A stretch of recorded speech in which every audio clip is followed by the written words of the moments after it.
What keeps a marriage together when love, trust, and respect are absent? Some people attempt to maintain the family for the sake of their children, while others worry about what others might think. Additionally, some may feel restrained by their religious beliefs, or a combination of these factors. However, the intense desire to save a marriage at any cost can sometimes lead to devastating outcomes. The story of Jacqueline and Paul Crymble is not one of a kind, but it gained a lot of attention because of its brutal nature, greed, and lack of morals. The perpetrator was called the Black Widow and was imprisoned. However, in a revealing interview, her daughter admitted that Jacqueline showed her cruelty even while in prison. Jacqueline, known as Jackie, was born in 1974 in County Armagh, Northern Ireland. She was the youngest of 2 children in a typical middle-class family. Since childhood, Jacqueline displayed erratic, spoiled, defiant, and occasionally aggressive behavior. As a teenager, her actions became increasingly unmanageable, but her family attributed this to typical adolescent issues, believing she would eventually outgrow it. In high school, Jacqueline met Paul Crymble, who was 3 years older than her and very different in personality. Despite their differences, they were drawn to each other, a classic example of opposites attracting. Paul was humble and shy. Coming from a religious background, he was a good student, recognized for his talents. Jacqueline's boldness, confidence captivated him. She was the first girl he had serious feelings for, and likely the only one. Jacqueline's parents were supportive of her relationship with Paul, believing he would help her become more calm and sensible. It often felt like they treated Paul better than Jacqueline, welcoming him into the family from the very first meeting. In contrast, Paul's parents were cautious about his choice, but they allowed the relationship to continue. Friends from school noticed that Jacqueline and Paul seemed mismatched. Jacqueline frequently instigated conflicts and preferred to settle matters with physical confrontations, while Paul always sought peaceful solutions. He was known for being friendly, open-minded, and responsible, consistently keeping his promises and ready to lend a helping hand. Paul was described as a kind, sensible, and mature young man, displaying wisdom beyond his years. At 17, Jacqueline became pregnant by her boyfriend, Paul, who was 20 and already in college. She told him right away. Upon hearing the news, Paul immediately stated that he was ready to marry her, take full responsibility for her and the baby. Jacqueline felt unprepared for family life and raising a child. However, terminating the pregnancy was not an option for her, as neither she nor Paul, belonging to a religious family, could consider it. Paul decided to buy an engagement ring and proposed to Jacqueline, who accepted. They had a simple wedding in 1992, celebrating with their closest family and friends. A few days before the event, Paul shared with his best friend that he and Jacqueline were fundamentally different in many ways. He had doubts about how genuine her feelings were and even felt afraid of her temper. Paul also questioned whether his feelings for her were true love or simply sympathy and obligation. Since he had never been in a relationship with anyone else, he had no basis for comparison. His friend listened carefully and cautioned Paul against going through with the marriage, suggesting it could be the biggest mistake of his life and might lead to lifelong unhappiness. Despite this advice, Paul was resolute. He felt he couldn't abandon Jacqueline, who was expecting their child. He believed that becoming a mother would positively change Jacqueline, making her more gentle and calm. Paul hoped for a positive future, but he was unaware of how mistaken he was. Family life without love began to reveal itself. In early 1993, they had their first child, a daughter named Danielle. 6 years later, Jacqueline gave birth to their son. Paul worked hard to support his family and ensured they had everything they needed. After their second child was born, the Crymbles decided to move to a larger home and bought a cozy 3-bedroom townhouse in Armagh, relocating in 2000. By that time, Paul had a senior position in mechanical engineering and was earning a good salary. Meanwhile, his wife chose not to work, saying she preferred to take care of the household and the children. Unfortunately, she wasn't very good at these tasks. Jacqueline was often selfish, lazy, quick-tempered, and displayed aggression, even toward their children. As the children got older, Jacqueline attempted to find a job, but her argumentative and confrontational nature led to her being frequently unemployed. Instead of working, she spent most evenings at bars, drinking alcohol, while her husband stayed home to care for their daughter and son. When sober, Jacqueline was not very pleasant, but when she drank, she became aggressive, instigating conflicts, getting into fights, using offensive language, and behaving inappropriately with various men. Any attempts to ask her to behave more appropriately were met with hostility, making her unpredictable. Neighbors and family friends were aware of the situation, felt sympathy for Paul and the children, who were most affected by Jacqueline's behavior. Living in a small, quiet town, many people knew about her troubles and tried to steer clear of her. Her negative reputation impacted her husband and children, causing them to face issues with their peers at school. Jacqueline instilled fear in her family, as she could become aggressive at any time. Paul tried to tolerate the situation, but it was evident to his friends, family, and co-workers that he was uncomfortable around Jacqueline, or even when she was mentioned. Many advised him to leave her, but Paul was worried about losing custody of their children. During disagreements, Jacqueline would quickly threaten to prevent him from seeing their daughter and son. She also warned him that she could enlist her male acquaintances from bars to harm him. Consequently, Paul often surrendered to her demands and remained quiet. On the morning of June 20th, 2004, Jacqueline called emergency services, urgently asking for help. She reported that 3 strangers had invaded her home, attacking both her and her husband. They had tied them up and attempted to rob them before escaping in their car, taking her husband with them. When police officers and medics arrived at their home, they found Jacqueline with her hands bound behind her back using a plastic cable tie, but her legs were free, suggesting she had managed to partially escape.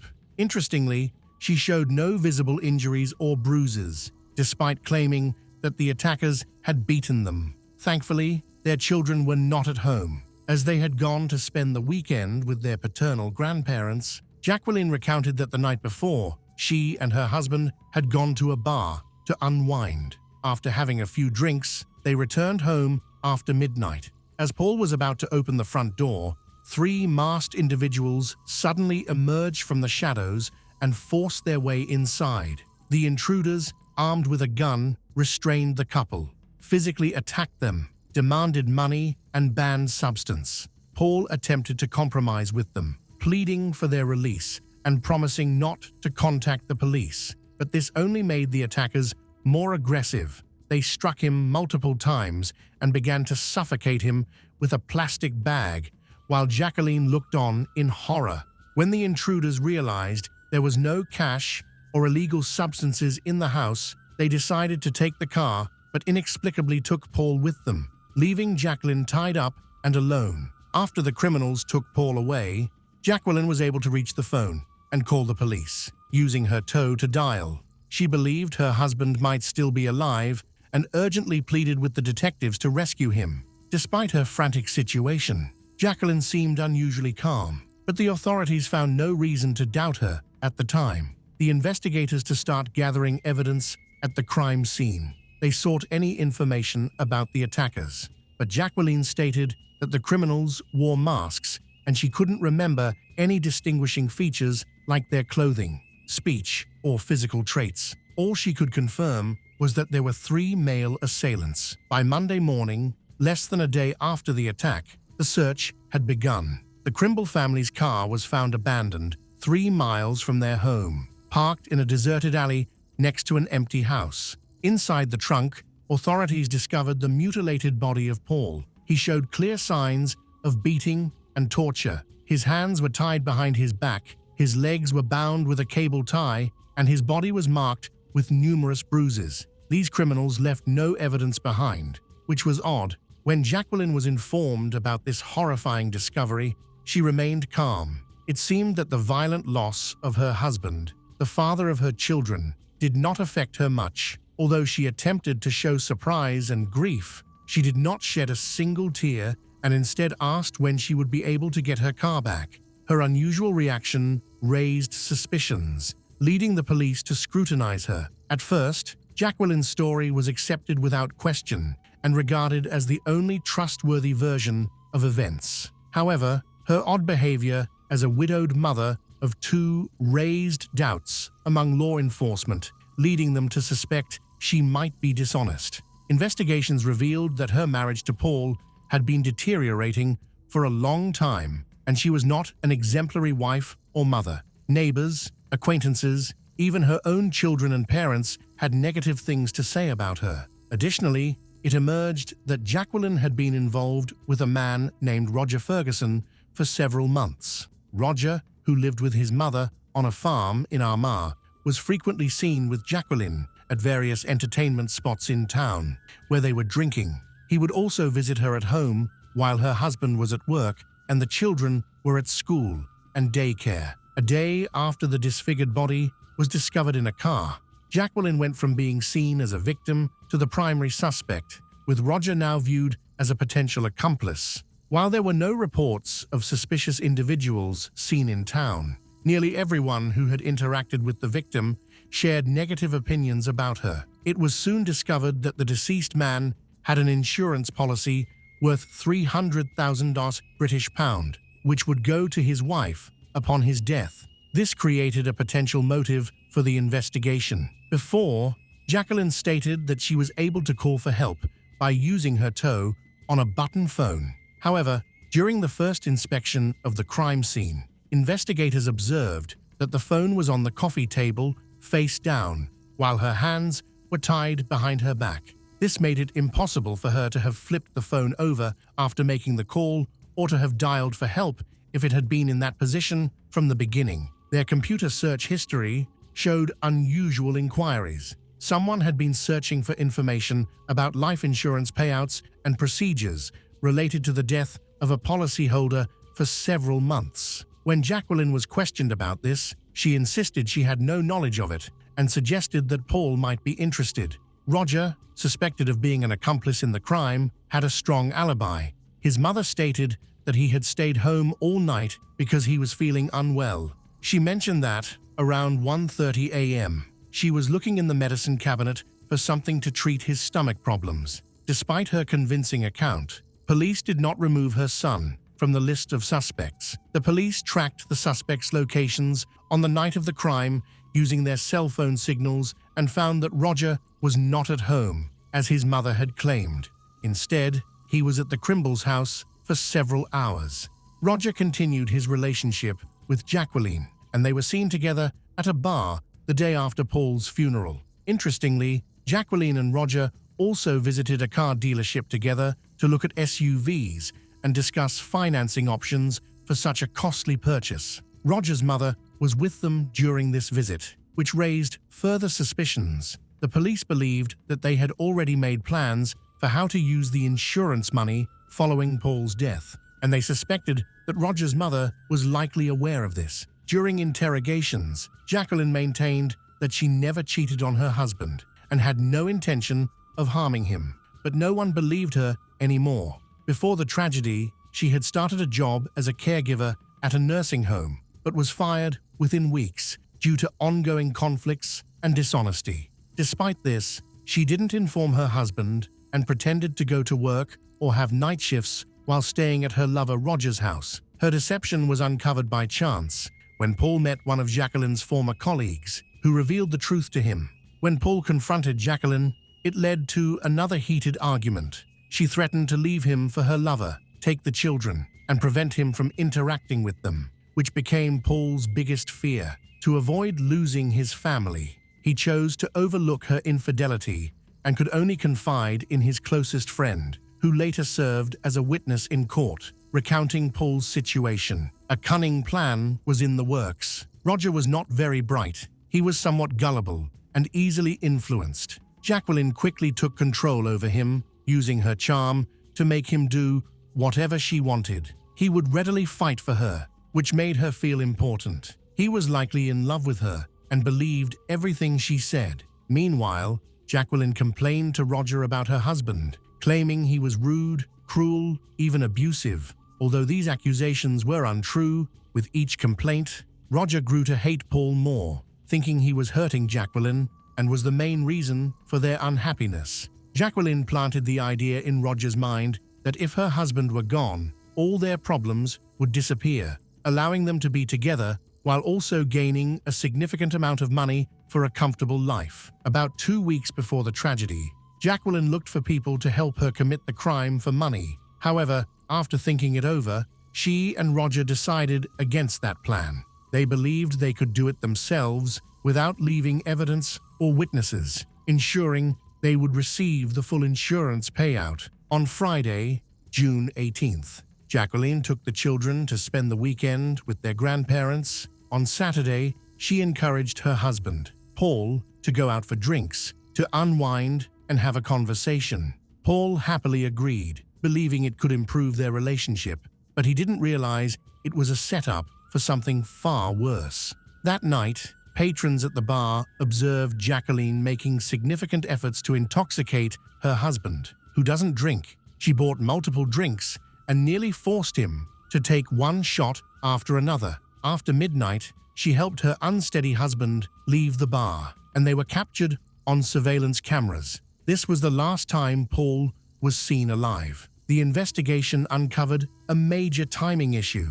The bar was a 10-minute walk from the Crymble home, and the attack happened right after they returned, lasting no more than 15 minutes. Jacqueline stated that her husband was kidnapped afterward and taken away in their car, prompting her to call the police immediately. However, there was a gap of about an hour and a half between when they were captured on camera and when she contacted the police. Investigators suspected that this time was used by the perpetrators to cover up their actions and make the attack appear to have been committed by other individuals. Additionally, it seemed that Jacqueline deliberately got her husband drunk so he would be unable to fight back. She claimed that the attackers kicked Paul while he was incapacitated and then began to strangle him by placing a plastic bag over his head and securing it with tape. The injuries found on the deceased confirmed her story, but by that point, the police were almost certain that the attackers were Jacqueline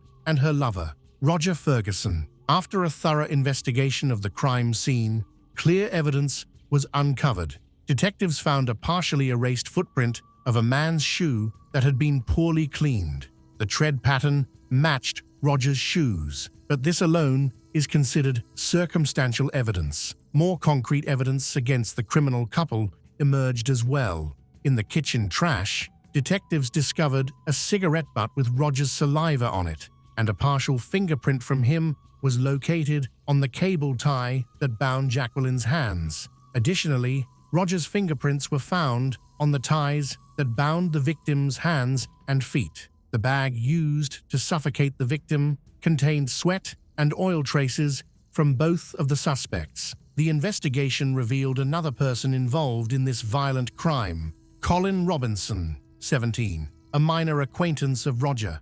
On the night of the attack, Roger called Colin to ask for an unspecified favor. Following Roger's instructions, Colin parked his car at the end of the street and walked to the house to avoid drawing attention. However, when Colin realized the situation, he wanted to escape, but Roger threatened him with a knife and coerced him into helping move the body into the car's trunk.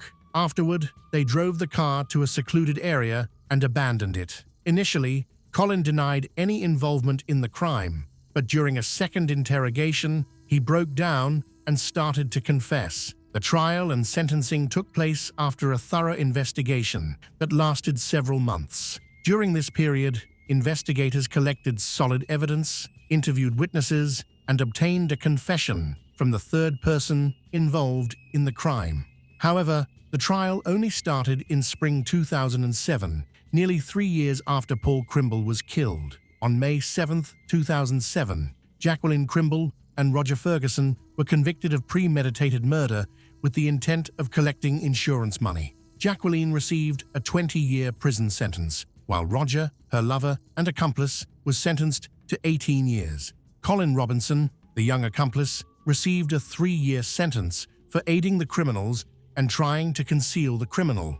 Additionally, Roger's elderly mother was also held accountable for perjury and giving a false alibi for her son. Given her old age and serious health issues, she was sentenced to only 1 year of probation. Jacqueline sought revenge on her own children, even while in prison. She felt bitterness towards her family for not supporting her during her trial and for their relief at her imprisonment. Her own mother even stated that people like Jacqueline should be kept away from society to prevent them from causing harm. Strikingly, just days after her husband's funeral, Jacqueline destroyed all of his belongings and photographs, wanting nothing to remind her of him. However, Danielle managed to save a few pictures of her father, hiding them in her bedside table without her mother's knowledge. The £300,000 insurance payout, for which Paul was murdered, went to his children. The children lost both of their parents in an instant, but their difficulties continued. Their mother was fiercely opposed to allowing either her parents or the parents of her deceased husband to take care of them. She fought hard to deny them guardianship rights, which led to the children entering foster care, even though they had living grandparents. At the time of the tragedy, Danielle was just 11 years old, and her brother was only 5.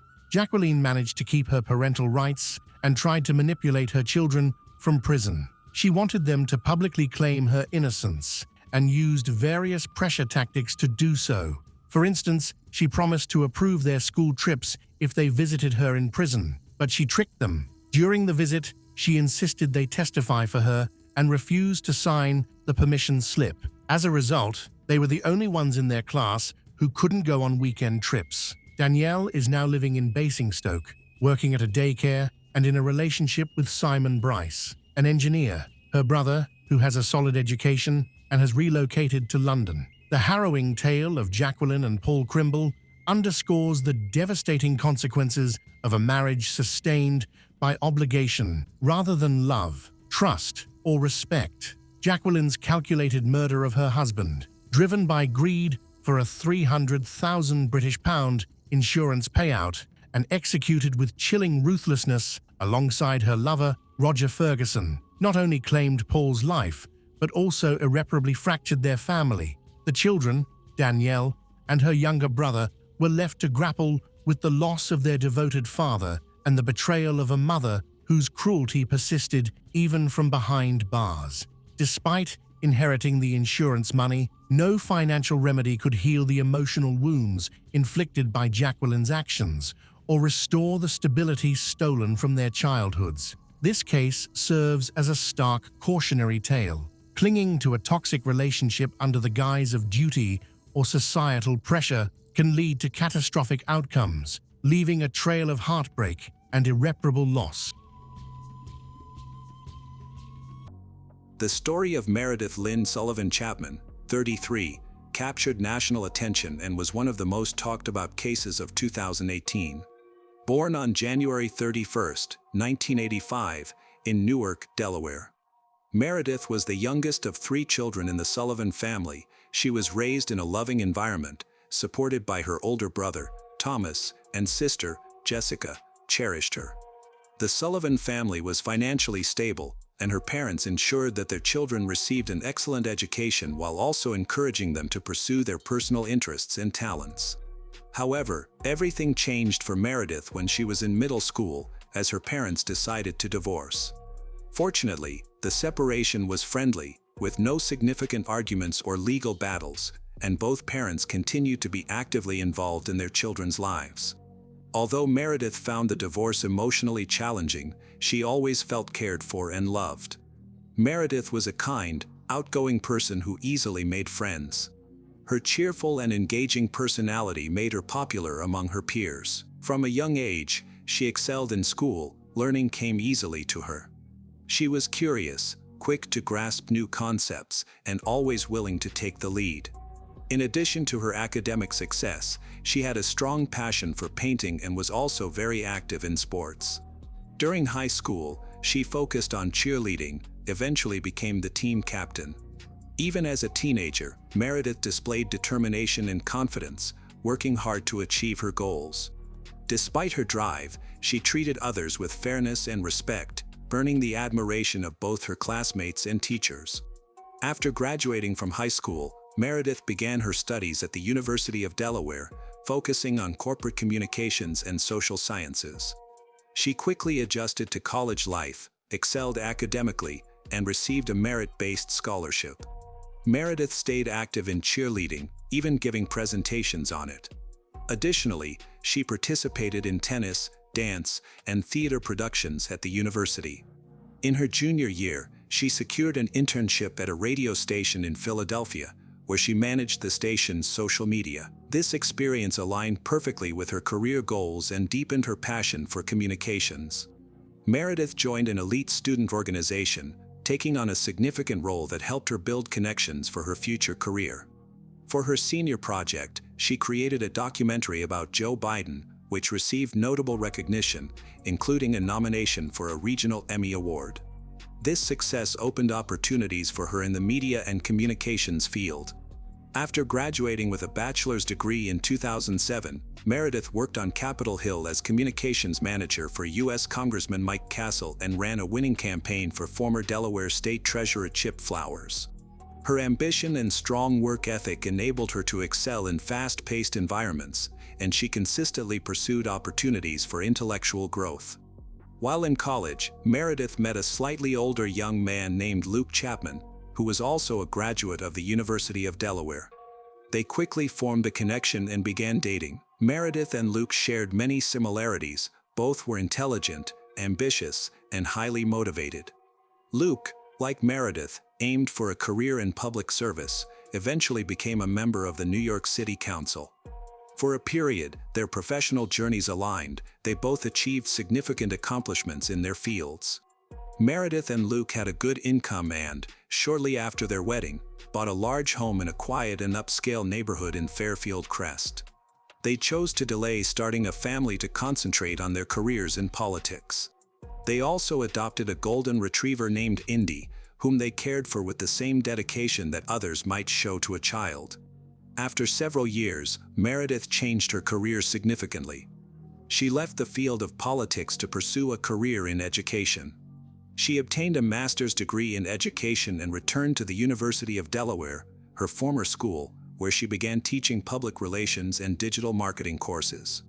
She created strategies for social media engagement and researched new communication methods. In addition to teaching, she participated in various university committees. In 2013, Meredith took on the role of marketing director while still lecturing and publishing academic work. Her colleagues and students held her in high regard, praising her intelligence, professionalism, and unwavering dedication. Luke's career was progressing well. He dedicated long hours to work and took his responsibilities seriously. Over time, he and Meredith became deeply focused on their personal ambitions, resulting in them being home together less and less often. As a result, a noticeable distance formed between them.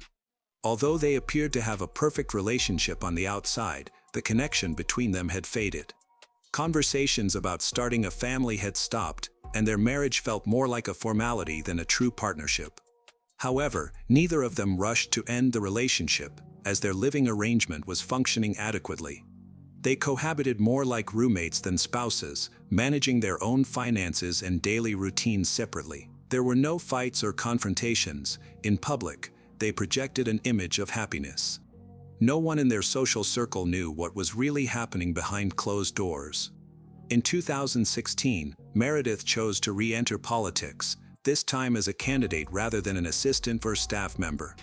Driven and ambitious, she launched her campaign to challenge the current senator for Delaware's 8th District, David Soccola. Her campaign gained momentum, and she had a good chance of winning. Ultimately, she lost by a narrow margin of less than 5%. After the election, Meredith returned to her career in education and focused on advancing her academic work.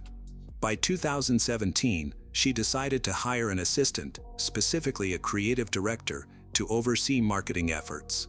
She posted the job online and received numerous applications.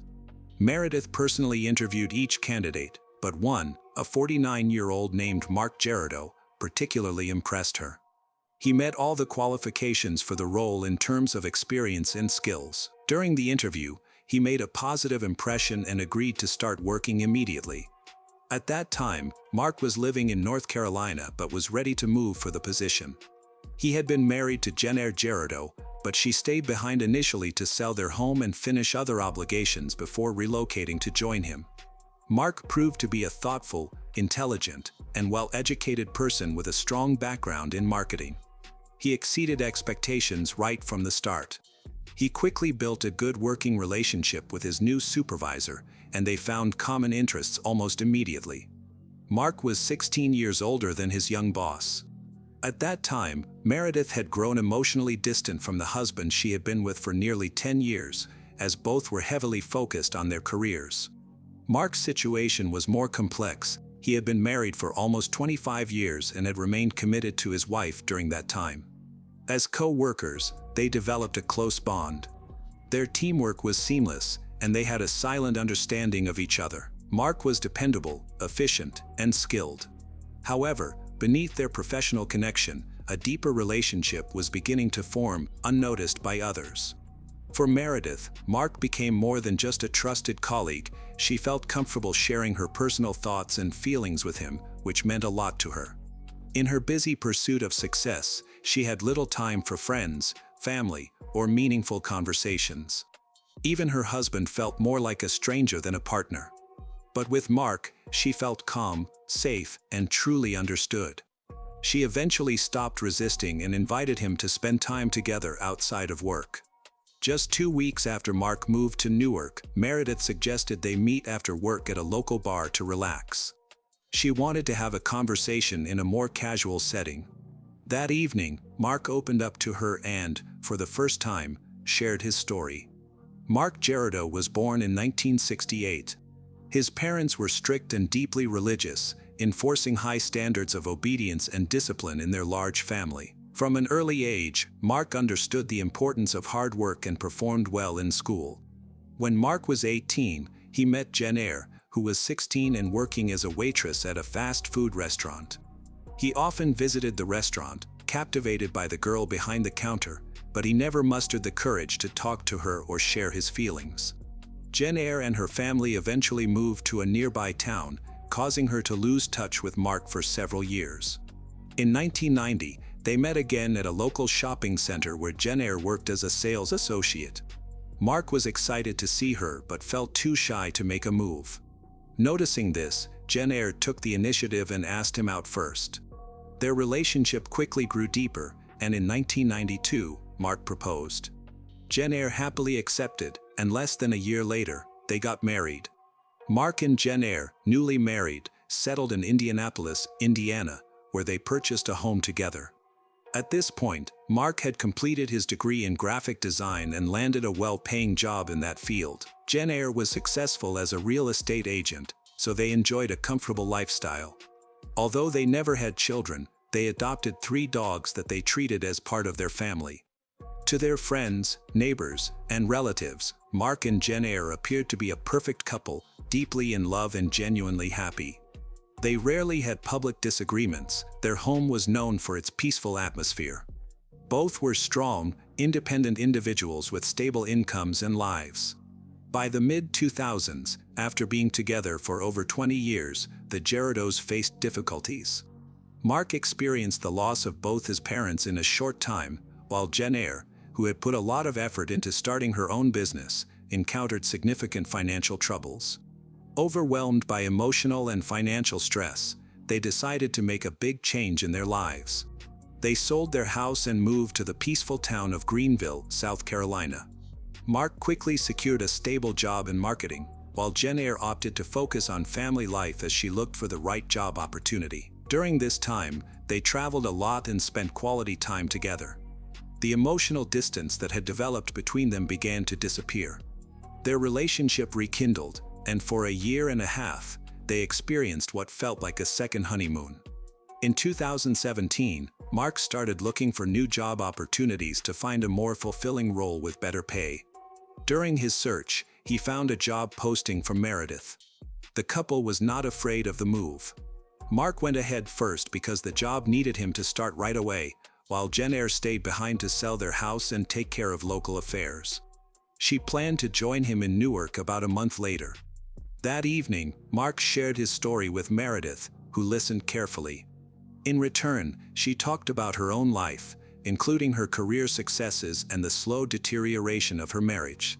As they talked, they connected on a deeper level, feeling as if they had known each other for years. They built a strong sense of trust and stayed at the bar until late at night. Afterward, they went back to Mark's apartment and spent the night together. This marked the beginning of a private relationship that they kept hidden from others. They continued to see each other secretly, often meeting at Mark's place while his wife was out of state. For Meredith, starting a romance with Mark didn't pose any real challenges. Her marriage to Luke had long become a mere formality. For Mark, the situation was much more complicated. First, he had never cheated in his 25 years of marriage. Second, he found himself unexpectedly attracted to Meredith, who was much younger than him. Third, he knew that Meredith was still legally married, just like he was. Despite these issues, Mark and Meredith's relationship continued even after Jenner moved to Newark. From the beginning, Jenner felt that something was off. She sensed that another woman had been in their new home, but she chose not to confront her husband right away. Instead, she decided to gather information to confirm her suspicions. Mark often worked late and became more distant from his family. When Jenner asked him about it, he attributed his behavior to tiredness and a heavy workload. Their physical closeness had almost vanished. This continued for several months until Jenner confronted him about the possibility of infidelity. Mark denied it. Although he attempted to end his affair with Meredith, their bond was too strong, and after a short break, they resumed their secret meetings. Meredith had made a decision. After discussing it with her husband, Luke, they agreed to proceed with a peaceful divorce. On February 14, 2018, Valentine's Day, Jenner confronted Mark. She revealed that she was aware of his affair with his boss. She had hired a private investigator who followed Mark, took compromising photos, and recorded the locations where he met Meredith. With this evidence, Mark had no escape. However, he tried to justify his actions, assuring Jenner that he would end the affair to save their marriage. Unfortunately, this promise was short-lived, as he continued his relationship with Meredith, but now with more caution. Jenner didn't trust Mark, so she decided to keep a close watch on him. She placed a GPS device in his car and installed monitoring software on his phone and computer. She sewed listening devices into Mark's clothes to secretly record his conversations when they were apart. One of those recordings captured Jenner's growing insecurity. The situation escalated when Mark discovered the tracking device. Realizing he could no longer put off an important decision, he told Jenner that he had fallen in love with Meredith, his boss, and wanted to be with her. He also announced his plans to file for divorce. This news was a severe shock for Jenner, who was 47 at the time. After nearly 25 years of marriage, her husband was leaving her for a younger woman. To make things worse, they had recently moved to a new city, and Jenner had not yet found a job. This left her feeling financially unstable, emotionally unsupported, and lost. Her life felt like it was falling apart, and she was struggling to cope. By early March 2018, Meredith completed her divorce from Luke and was no longer tied to any commitments. She anticipated that Mark would also finalize his divorce soon, but his situation was more complicated. Due to specific legal requirements in their new state, Mark needed to establish residency before he could file for divorce, and they had only recently moved. At the same time, Meredith resigned from her job at the University of Delaware. She was about to start a new role as Vice President and Chief Marketing Officer at Villanova University, one of Pennsylvania's top institutions. Additionally, she received an offer for a leadership position at Ruffalo Noel Levitz, a prominent consulting firm specializing in higher education strategy. On April 5th, Meredith moved into her new home in Radnor Township, Pennsylvania. She was gradually getting settled, and about a week later, Mark joined her. He had also left his previous job and started a new role at Villanova University as Meredith's personal assistant. It felt like a fresh start for the couple, a promising new chapter. They just needed to complete a few final steps to fully embrace this new beginning, but they were unaware that a deadly threat was already approaching. Hurt and betrayed, Jenner began plotting a disturbing act of revenge. On April 23, 2018, Mark and Meredith had plans to meet at a local restaurant to celebrate a fresh start. Before heading to the restaurant, Meredith stopped by her house to change clothes while Mark ordered their meal and waited for her. As time went by, Meredith didn't arrive, and she wasn't answering her phone, making Mark uneasy. Suddenly, he received a series of alarming messages from Jen Eyre, filled with anger and resentment. She wished him endless misery, and then he received a photo that shocked him. It was a picture of Meredith's kitchen. In a panic, Mark abandoned everything and rushed to Meredith's house. When he arrived, he saw her car parked in the driveway. A black Chevrolet was also parked down the street, but Mark didn't pay much attention to it at the time. The lights were on inside the house, and the front door was unlocked. However, as soon as he stepped inside, he was met with silence. He went directly to the kitchen, was horrified to find Meredith, 33, and Jen Eyre, 48, lying on the floor in large pools of blood. It was too late for them, both died from gunshot wounds. Mark screamed and rushed outside. His cries alarmed the nearby neighbors, who quickly called for emergency services. Initially, investigators thought Mark might have been involved in the incident due to his emotional struggles and complicated relationship with Jen Eyre. However, this theory was quickly dismissed. The weapon was discovered under Jen Eyre's body and contained only her fingerprints. Authorities concluded that the act was premeditated, followed by her own self-harm. Before the incident, Jen Eyre had sent several emails to a close friend expressing her intentions to do something drastic. Later evidence showed she had spent around 2 weeks preparing for this. She bought a firearm, rented a car, and collected items for a disguise. Jen Eyre also managed to find Meredith's new address on her own. For an entire week, she observed the couple's activities. Neighbors reported seeing a woman in a wig driving a black Chevrolet and lingering in the area, but she did not seem threatening. Mark also remembered noticing the car but thought it belonged to someone from the neighborhood. Jen Eyre had closely observed Meredith's routine and was aware of when they typically returned home. On the day of the incident, she arrived early, parked her car a few blocks away, and approached their house. She gained entry by breaking a window in the backyard and quietly entered. It is believed her intention was to confront, kill both Mark and Meredith before taking her own life. However, things did not go as planned. Meredith came home alone. Investigators later discovered that Meredith had taken out a life insurance policy valued at $500,000 about a year and a half prior, naming her ex-husband, Luke, as the beneficiary.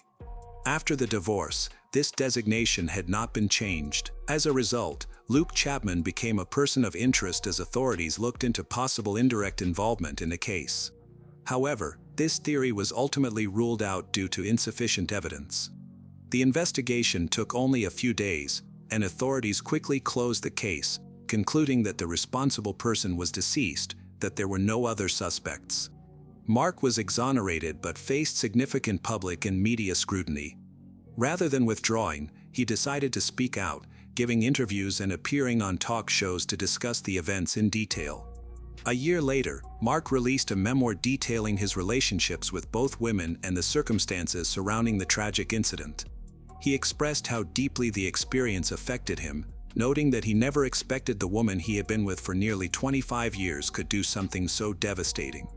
While the book became a bestseller and was generally well received, public opinion was mixed.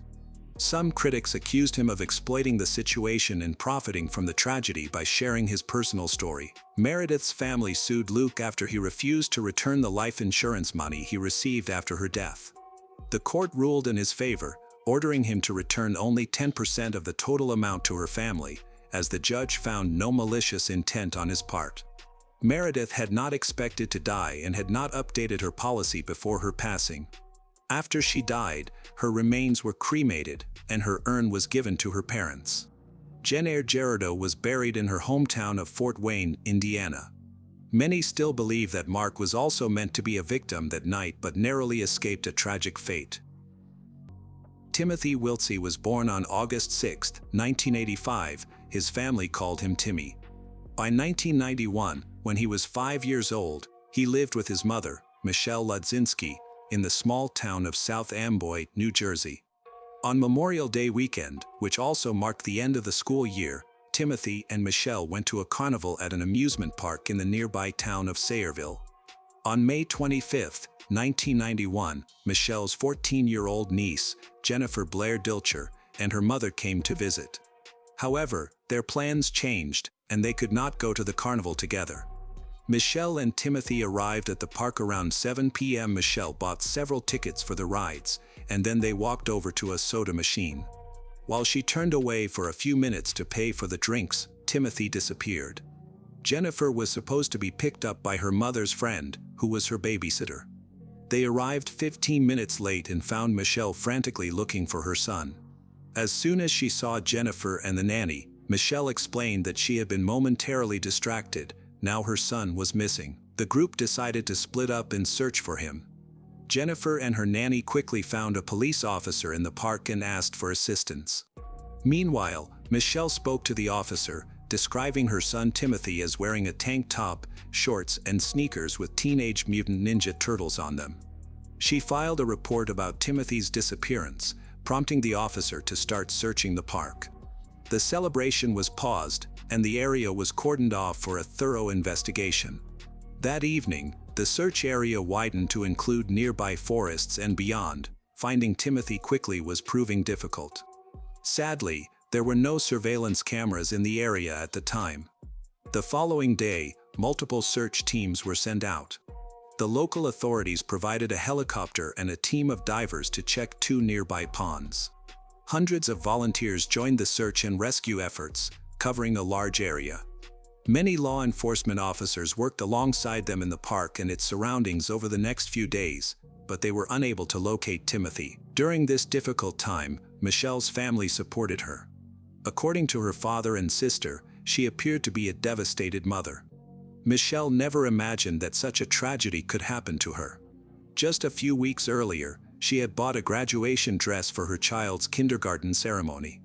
They were getting ready for the celebration and planning a trip to visit Michelle's sister in Florida for the holidays. Everything seemed normal. Despite facing financial challenges, Michelle did not want to rely solely on government assistance. She continued to work and received some support from her family. George Wiltsey, the boy's father, had no relationship with him. Michelle met George after she dropped out of school. She initially lived with her parents on Long Island before choosing to start a family with him. They dated for about 3 years and then moved to New Jersey.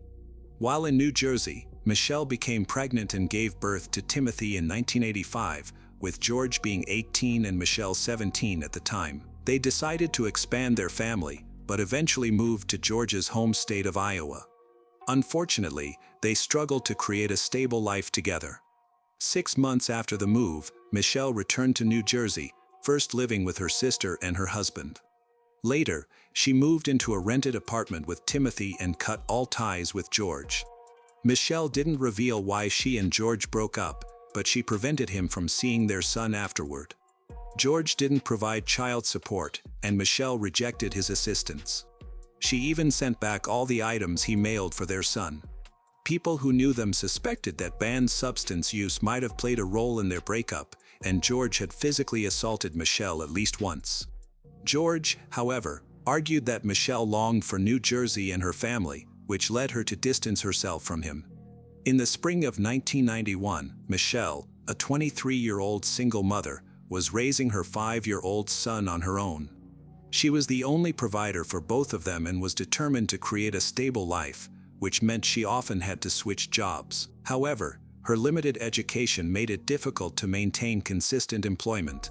Over time, she worked as a legal assistant, a secretary, and in various retail positions, sometimes juggling 2 jobs at once. Her father helped by sending her money for housing, which was crucial for their survival. Managing everything while caring for a young child was challenging. Michelle frequently needed assistance from family and friends to look after her son while she worked. When no one could help, she would bring him along, which often made her late for work. This tardiness harmed her reputation and led to her being fired from jobs. In January 1990, her support network took a hit when her sister and brother-in-law, who had been a key source of help, moved to Florida. Feeling overwhelmed and without adequate support, Michelle made the difficult decision to send her son to live with her brother in Minnesota for 2 months. This would allow her to save money for his education. Many people who knew Michelle described her as a dedicated mother who devoted all her free time to her son, ensuring he had everything he needed. They often went hiking together and worked on school preparations at home. However, after her son went missing, some critics emerged. They pointed out that her son, Tim, created tension in her romantic relationships. Many of the men she dated were reluctant to take on the responsibility of raising another person's child, which often led to the end of their relationships with her. In her frustration, Michelle started to see her son as a burden. One of her former partners described her as an immature mother who acted more like Timothy's older sister than a parent, saying she often neglected the child's needs. One day, Timothy entered a neighbor's yard and was bitten by the neighbor's dog, requiring 72 stitches on his face. This happened despite the neighbor warning Michelle to supervise her son to keep him off his property. A friend of Timothy's noted that Timothy was very afraid of Michelle's last boyfriend, Fred Bruno. Even though Fred left a negative impression on many, Michelle did not take her son's fears seriously. The friend even speculated that Fred might be involved in Timothy's disappearance. Initially, Timothy's biological father was considered a primary suspect. He had been estranged from Michelle and was prohibited from contacting his son, which gave him a potential motive for kidnapping Tim. Authorities thoroughly searched the father's home but found no evidence of Tim. He passed a polygraph test and had a strong alibi. Fred Bruno was also investigated but was quickly ruled out as a suspect. When the Federal Bureau of Investigation, FBI, became involved in the search for Tim, they began to question Michelle Ludzinski's true identity. Her behavior appeared odd. She did not seem genuinely worried about her son's disappearance. Michelle was experiencing financial issues and difficulties. For many young single mothers, this ongoing stress can sometimes lead to thoughts of abandoning their child, whom they may view as a major source of their problems.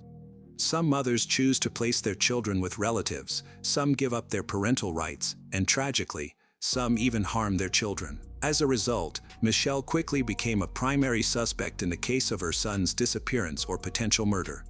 Authorities were eager to find out what she had done to him. Just days after Timothy went missing, she took a lie detector test but failed. A week later, she took another test and failed again. The expert who conducted the tests noted that Michelle showed significant emotional fluctuations, avoided eye contact, and seemed more focused on her own situation than on her child's well-being. Several clear signs of deception were observed, and investigators later found out that Michelle had lied to her close friends, claiming she had passed the lie detector test. The situation attracted a lot of public attention. Family members and neighbors also noticed that Michelle didn't express much emotion or seem to grieve for her missing child. During a press conference where she announced her son's disappearance and asked for help, many people felt she seemed too calm, speaking in a flat tone that resembled reading from a script. This observation increased suspicion. Although her relatives insisted she was deeply affected and just kept her emotions in check because of her personality, the inconsistencies in her behavior raised concerns. Michelle's account of her child's disappearance was inconsistent and raised suspicions. In the month after Timothy went missing, she kept adding more details to her story during each interaction with the police. Her narrative changed drastically. What initially seemed like a case of carelessness transformed into a kidnapping involving different attackers, first 2 men, then a man and a woman. This left law enforcement officials uncertain about the truth. Michelle believed her son was being held captive. She based this belief on a call from an anonymous individual who claimed that Timothy would be returned within a month if she remained calm. This is why she seemed so self-assured. Although this information couldn't be verified, it raised questions about why she would fabricate such a story. Her odd behavior prompted detectives to investigate her more closely. Given the time that had passed since Timothy's disappearance, they suspected he might not be found alive. Investigators checked if Michelle had received any large money transfers related to a potential sale of her son, but found no significant transactions, and her financial situation had not changed. They searched her home and car, initially suspecting that she might have harmed her son, but found no blood evidence. They went further and used luminol to detect any hidden blood stains, but again found nothing. However, Michelle's history of dishonesty led detectives and even her friends to doubt her credibility. One friend agreed to have her card tapped to try to extract a confession, but this attempt failed. Over the next 11 months, no damaging recordings or admissions were made, yet Michelle continued to offer inconsistent accounts of events. 3 extensive interviews were conducted, but aside from providing conflicting information, she did not give any new leads. Michelle struggled to understand why the detectives were so focused on her and remained convinced that her son was alive and would come back. In October 1991, an important discovery was made. A school teacher walking in the industrial area near the Raritan River found a sneaker that had a picture of the Teenage Mutant Ninja Turtles on it. It was known that Timothy loved these characters. A passerby, who had seen news reports about Timothy's disappearance, remembered that just before he went missing, Michelle had bought him similar shoes. Believing there might be a connection, the passerby contacted law enforcement for further investigation. When the sneaker was first shown to Michelle, she denied it was the same shoe she had bought for her son and listed several identifying features. However, she later hesitated and suggested that the shoe could possibly belong to Tim. This change in her story raised suspicion. The police continued their investigation and found that Michelle had previously worked at the industrial complex close to where a sneaker were discovered, coinciding with the time when Timothy went missing. Notably, she had not mentioned this to the detectives. Colleagues reported that her behavior changed after Timothy's disappearance. She frequently took walks by the stream bank, her workplace, during lunch breaks without providing any explanation. After the first sneaker was found, concerning rumors began to spread, which led FBI agents to investigate the area more thoroughly.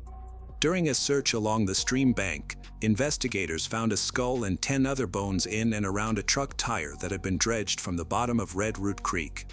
These were located near pieces of the boy's clothing, a pillowcase, a Ninja Turtles balloon, and a blue and white blanket that were buried in an embankment 6.1 meters from the creek bed where the bones were discovered. Law enforcement agencies received these remains on April 23, 1992. Strikingly, Michelle showed no emotional response when informed about this discovery. Fibers and hair taken from the blanket were analyzed, but they did not match Michelle's hair, Timothy's, or anyone from her family. The child's body was also examined closely, and dental records confirmed that the skull belonged to Tim. However, due to the missing skeletal bones and the complete decomposition of soft tissue, the medical examiner could not determine the cause of the child's death. By this time, Michelle had begun a new chapter in her life, moving to a neighboring state as if nothing had happened. At that point, there was no evidence linking her to the alleged murder, and the investigation went cold. However, more strange events involving her were yet to unfold. In January 1994, Michelle found herself back in the news. She made national headlines by sharing a terrifying story about how 2 federal agents kidnapped her outside her home. They threatened her with a gun, forced her into a car, and drove her to Detroit, where they eventually let her go. She managed to find her way back home on her own. Michelle reached out to the Federal Bureau of Investigation, reporting that 2 men had called her multiple times, threatening her while pretending to be agents. They insisted that she cooperate and confess to Timothy's murder. Despite their pressure, Michelle maintained her innocence, which she claimed resulted in her kidnapping. Her story captured national attention, shocking the public.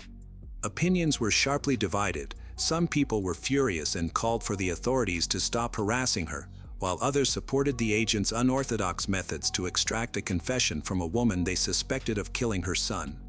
When she returned from Detroit, a note appeared on her door that read, "It's not over." It was thought that she had placed this note herself to support her fabricated kidnapping narrative. Michelle admitted to faking her own kidnapping by taking a bus to Detroit but refused to discuss her conflicting accounts of Timmy's disappearance any further. In March 1995, she was sentenced to 6 months of house arrest and 3 years of probation for the FBI hoax. The Sayreville police believed she staged the kidnapping to avoid being implicated in an investigation of her boyfriend, a police officer from neighboring Union County, who had been accused of improperly checking the license plates of cars that Michelle claimed were following her. In May, the police department decided not to take any action against him in relation to the charges. In 1997, while pregnant with her second child, Michelle pleaded guilty to stealing a computer from a former employer to give to her police officer boyfriend as a Christmas present. Upon receiving the computer, he realized it had been stolen and reported it. She was subsequently sentenced to house arrest for 4 months and was also placed on probation for an additional 3 years. Meanwhile, Timothy's case remained unsolved and had reached a dead end, with even FBI agents unable to make progress. The technology available in the 1990s did not permit a detailed analysis of the evidence needed to obtain physical proof against Timothy's biological mother. Shortly after her sentence was handed down in 1998, Michelle moved to Florida, and in 1999, she relocated to Apple Valley, Minnesota, a suburb of Minneapolis, where she married in 2001 and started a new family. Timothy was not forgotten. In the early 2010s, the case file and evidence were still stored as they were, and the district attorney's office did little more than follow up on occasional tips. After a tip around the 20th anniversary of Timothy Wiltsey's disappearance, which had nothing to do with the case, Scott Crocco, an investigator with the office, decided it was time to revisit the investigation and see if there was anything that could help solve the case. He focused on the blanket. Investigators reasoned that the boy would not have carried a large blanket through the carnival on the humid 90 degrees Fahrenheit day he went missing. They concluded that the blanket had been taken from Ladzinski's South Amboy home to cover the boy after he died, even though she denied ever having owned such a blanket. Detectives believe that the blanket should have been recognized by people who had interacted with Michelle before her child's murder and then reconnected with her relatives and friends afterward. Several witnesses, including former co-workers, reported seeing Michelle using the blanket. In the early 2000s, Michelle lived in Minnesota with her new husband and their son. After their marriage ended in 2003, Michelle moved to Florida while pregnant with her third child. In Florida, she gave birth, purchased a home, settled in with her 2 children, and worked as a paralegal at a law firm. She kept photos of her firstborn son, who had passed away, to honor his memory and ensured her children knew he had existed. The investigation into his death is ongoing. Crocco interviewed Jennifer Blair Dilcher, the niece who met Michelle at the carnival shortly after Michelle said she couldn't find her son. In the years that followed, Jennifer, who had initially supported her aunt, married and had 2 children of her own, but also became addicted to banned substance. She went to Florida for rehab, leaving the children with Michelle during that time. While Jennifer was in the program, Michelle and Jennifer's mother decided that Jennifer's condition was serious enough that they could not return the children after she completed the program, so they placed them with Jennifer's mother-in-law, whom Jennifer greatly disliked. It took Jennifer some time to regain custody of the children, and she considered Michelle's decision a betrayal. At Crocco's behest, Jennifer began contacting her aunt on Facebook about the case, hoping that Michelle might confess or make some incriminating statement. After being unsuccessful, Crocco showed Jennifer blankets, pillowcases, and a red jacket. She immediately told him that the blanket had been in Michelle's apartment and that Timothy had wrapped himself in it during her babysitting sessions.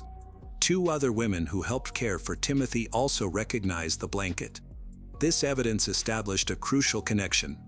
It became evident that the blanket couldn't have been mistakenly left near the body, suggesting that Michelle had intentionally brought it to the industrial complex, thinking the body would remain undiscovered there. On August 6, 2014, what would have been Timmy's 29th birthday, following a sealed grand jury indictment, Michelle Ladzinski was arrested in Florida and charged with his son's murder. Prosecutors believed they had sufficient evidence to secure a conviction for first-degree murder. The hearings drew a crowd of concerned individuals, and opinions were mixed. The trial was difficult and stretched from March to May 2016. The only new evidence presented was the testimony of several witnesses stating that the blanket found near the boy belonged to his mother. Jennifer testified at her aunt's trial, claiming she saw the blanket in Michelle's home and believed in Michelle's guilt. However, several witnesses said they had never seen the blanket in Michelle's home, and there were no photographs showing it with her and the boy. Fibers and hairs taken from the blanket were re-examined, providing more detailed analyses than the microscopic tests done in 1991. Unfortunately, These results showed that none of the hairs belonged to Michelle or Tim. Additionally, the prosecution pointed to Michelle's strange behavior. Her inconsistent statements and her calmness when discussing Timothy seemed to suggest her involvement. However, the defense attorney effectively argued that this evidence was insufficient to label the defendant a murderer. The location where the remains were found was only a few hundred meters from the building where Michelle Ladzinski worked at that time. It was an inconspicuous area that almost no one visited. Michelle was aware of this and may have deliberately chosen this place to hide the body. The prosecutor was convinced that there was too much circumstantial evidence, all of which pointed to the boy's mother. However, Michelle's lawyer argued that from May 25, 1991 to April 1992, when the body was discovered, several major storms had occurred. Independent experts confirmed that the Red Root stream, near which the skull and belongings were found, had overflowed its banks. It was located not far from the amusement park where Timothy disappeared, so the water could have carried evidence to that location. This was indirectly supported by the fact that many fragments of the boy's skeleton were never found.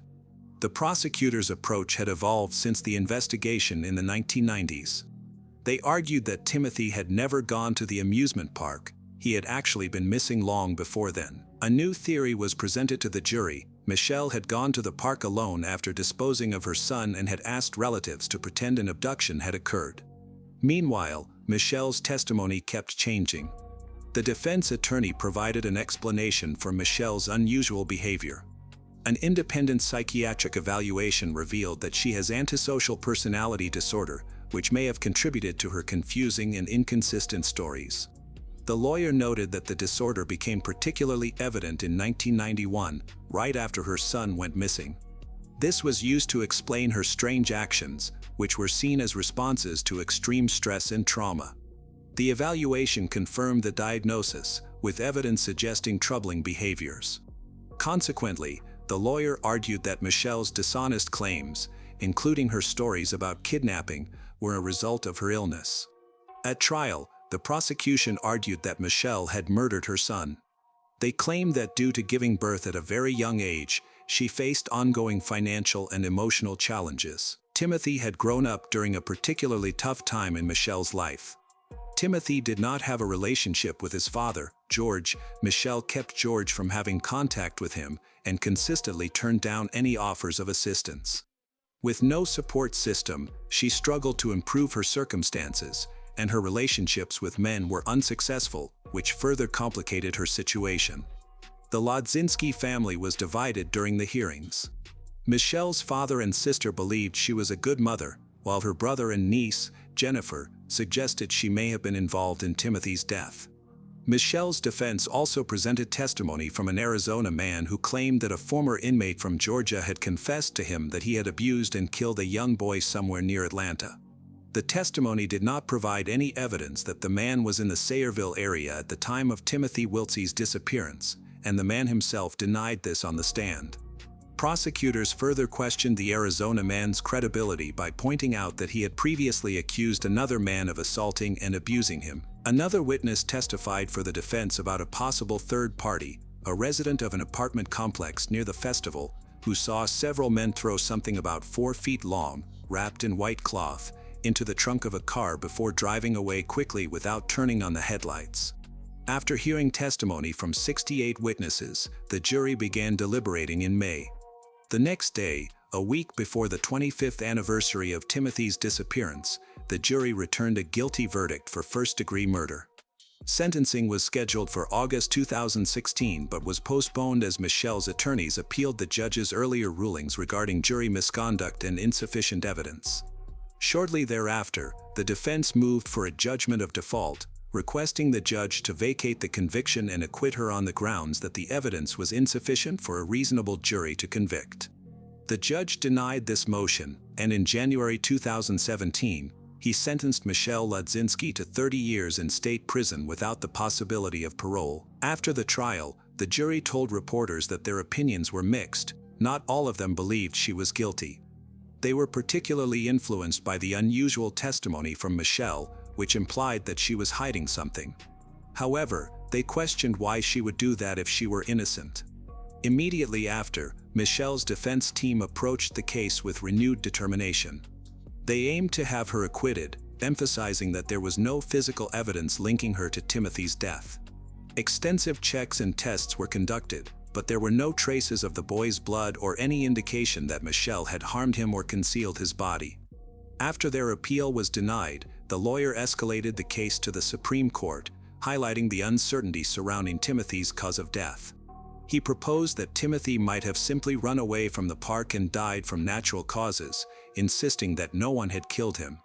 Additionally, he pointed out that several legal standards required for a murder charge and conviction had not been met. The Chief Justice recused himself from the case, and with the remaining justices unable to reach a consensus, the guilty verdict was upheld. The defense attorney, undeterred, after the 2016 conviction, Michelle's defense team appealed, escalating the case to the New Jersey Supreme Court, where Chief Justice Stuart Rabner recused himself. On December 28, 2021, the court vacated the conviction by a 4-3 decision, citing insufficient evidence to prove murder beyond a reasonable doubt. Michelle Ludzinski was released from Edna Mahan Correctional Facility that day, having served over 7 years. Double jeopardy prevented a retrial. She reunited with her family in Florida, where she had previously relocated. Despite the legal outcome, her brother and others, including George Wiltse, continued to suspect her involvement, though no new evidence has emerged to reopen the case. After her release, Michelle's brother, who had testified against her during the trial, stated that the jury was correct in convicting her of murder. He argued that the lawyer did not rectify a significant wrong, but instead took away justice for little Tim. However, under state law, Michelle cannot be tried again for this case, even if new evidence arises in the future. The boy's biological father, George, still suspects that Michelle was involved in their son's death. He questions whether she committed the act herself or if she knows who did. Many of Michelle's family members also believe she is guilty, citing her strange behavior, inconsistent statements during interrogations, and the FBI's mishandling of the kidnapping. They are puzzled by why Michelle focused her time and energy on these issues instead of seeking the truth about her son's case. Although Timothy Wiltse's murder remains officially unsolved, many believe that his mother evaded responsibility. In May 2023, police in Spain received a troubling call from a peaceful neighborhood in Torremolinos. Inside one of the apartments, they found the body of a young woman who had been stabbed multiple times. The suspect managed to escape but was caught a few hours later at a nearby cafe. However, this tragedy was just the starting point for a string of discoveries that connected to a case that had remained unsolved for 9 years. Behind the wall of a different apartment, investigators uncovered evidence that stunned even the most seasoned forensic professionals. In 2011, Sabora Gagani lived with her boyfriend Marco Gayo Romeo in a small house in Torremolinos, Spain, close to the beaches. On the surface, their life appeared stable. Sabora worked as a waitress, and Marco was a chef. She frequently called her mother, Elisabetta, to reassure her that everything was fine. However, beneath this facade of stability were serious issues that became more apparent over time. When Elisabetta visited, she could immediately sense the tension in their home. Arguments between Sabora and Marco happened even in front of her. Elisabetta noticed that Sabora often tried to excuse Marco's jealousy and anger, attributing them to temporary difficulties. Yet, Elisabetta believed that their problems were much deeper than everyday challenges. Just 2 years ago, Sabora was a very different person. Sabora was born on September 14, 1991, in Albania. She was known for her vibrant and cheerful nature from an early age. After her parents divorced, her mother, Elisabetta, relocated with her children to Rome, Italy, where they began anew. Sabora quickly became well-liked by her peers, earning the nickname Tibby because of her lively and warm personality. Despite facing financial difficulties, she was determined to help her family. She began working as a waitress at a young age but never lost sight of her dreams. Her natural beauty, slim figure, and success in a local beauty contest opened doors to the modeling industry. However, her greatest aspiration was to become a teacher, as she truly loved working with children. Things started to change when Sabora turned 18. At a cafe, she met Marco, a 31-year-old man whose charm and confidence immediately attracted her. At that time, she knew very little about him. He was divorced, had a sister, and seemed eager to start anew. However, beneath this appealing exterior was a troubled past. Marco had a reputation for aggressive behavior and issues with substance abuse, which had led to multiple encounters with the police. Despite these red flags, Sabora was drawn to his charisma and chose to ignore the warnings. A year into their relationship, Marco proposed that Sabora move with him to Spain, claiming that there were better job opportunities there than in Italy. Elisabetta tried to convince her against it, expressing doubts about Marco's intentions, but Sabora was determined.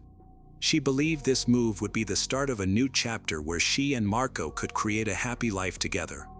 Initially, Spain seemed like a great opportunity for Sabora and Marco.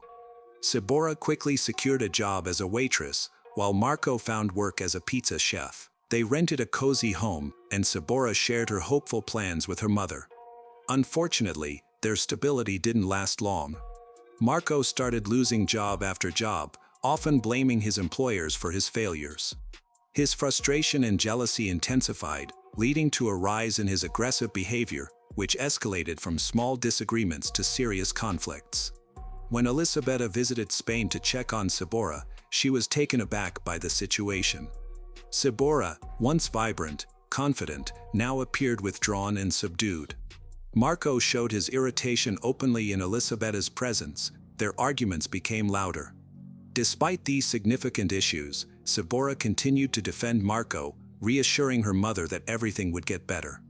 Those who knew Sabora were confused about why she ignored the warning signs in her relationship. She may have looked to Marco for the support and stability she missed during her childhood. When her family moved from Albania to Italy, they faced many challenges. Elisabetta worked hard to create a better life for her children, but Sabora had to take on adult responsibilities at a young age. Her relationship with Marco seemed like a way to fill the emotional gap, but instead, it added more stress. Life in Spain was becoming increasingly difficult for Sabora as her youthful dreams faded away. In July 2014, Sabora Gagani vanished unexpectedly, leaving her family in despair. The last time she was heard from was through a text message to Marco, her ex-partner, on July 7th. After that, her phone was off, and her social media accounts were inactive, which was not typical for her. Earlier, Sabora had told her mother she had finally broken up with Marco, moved into a new apartment, and felt a sense of freedom. She compared it to a butterfly emerging from its cocoon. However, her abrupt silence worried everyone. The situation became even more puzzling when Marco showed up unexpectedly at Elisabetta's home in Italy. He tried to act like a concerned and remorseful man, claiming to care about what had happened. While having coffee, he told Elisabetta that he had no idea where Sabora might be. Marco explained that they had argued shortly before she vanished, and she had left without taking her belongings. However, he later changed his story, saying that a security guard at their apartment complex had seen Sabora leaving with 2 suitcases. These inconsistent statements raised more suspicions and increased worries. Elisabetta remembered that just a few days before, Sabora had decided to end her relationship with Marco for good after 3 years of attempts to fix things. Despite her efforts to distance herself from him, Marco remained persistently involved in her life. In early July, he unexpectedly called Elisabetta to ask if Sabora had returned to Italy. This question seemed strange to Elisabetta, especially considering Sabora's recent breakup and her repeated attempts to cut ties with Marco. Her mother recalled that, before, in 2013, Sabora had even gone back to her mother's home in Italy to leave everything behind, had realized that there was no future for her and Marco.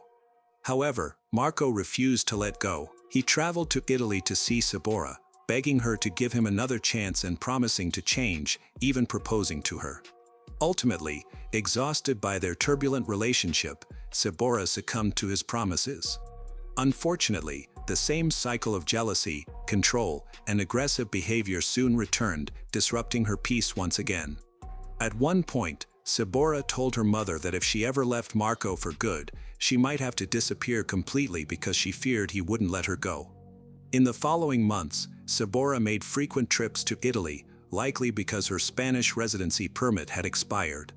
There were reports that she may have used a fake Italian ID for these travels. Elisabetta noticed her daughter appeared more and more scared, but Sabora rarely provided details about her situation. She only mentioned she was looking for a way to escape her troubles. Her family realized something was seriously wrong. Sabora would never cut off contact with them, especially with her mother and brothers. Now, all they could do was wait and hope that Sabora had chosen to go into hiding to escape Marco's grip. However, the conflicting stories and complete silence from her only raised more concerns. By 2015, the investigation into Sabora's disappearance had not made significant progress, despite the efforts of her family and law enforcement. Her mother, Elisabetta, was determined to file an official report with the authorities. She strongly believed that Marco, Sabora's ex-partner, was involved, as he was the last person known to have seen her before she disappeared. His behavior during the investigation only deepened suspicions. When questioned, Marco stuck to his story, claiming that Sabora left their home after an argument, after that they lost contact with each other. However, many of her personal items, including clothes and identification, remained in the apartment, which was strange. Despite his claims, Marco never reported her missing to the police.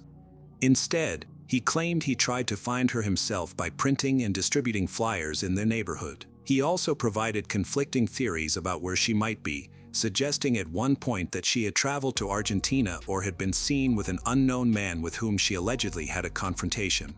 These statements were inconsistent and lacked credible evidence. Elisabetta, feeling distrustful of Marco, took matters into her own hands to find her daughter.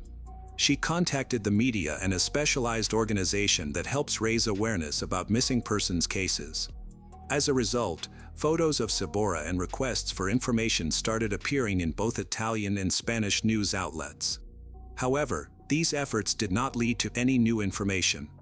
While Sabora's family continued to search for answers, Marco seemed to be living a fairly normal life. He changed his appearance by shaving his head and growing a beard, likely to avoid drawing attention. During this period, he entered into 2 new relationships, both of which ended due to the women complaining about his aggressive behavior. Nevertheless, Marco stayed in Spain, frequently going to the gym and joining a shooting club, which concerned those who knew his background. Sabora's family refused to lose hope. Elisabetta continually urged the police to step up their investigation. As a response, law enforcement began reviewing the case files to identify any overlooked details. They paid close attention to Marco's statements, which had seemed inconsistent from the start. Moreover, there were questions about why he hadn't contacted the police immediately after she went missing. As time went on, public interest in Sabora's case decreased.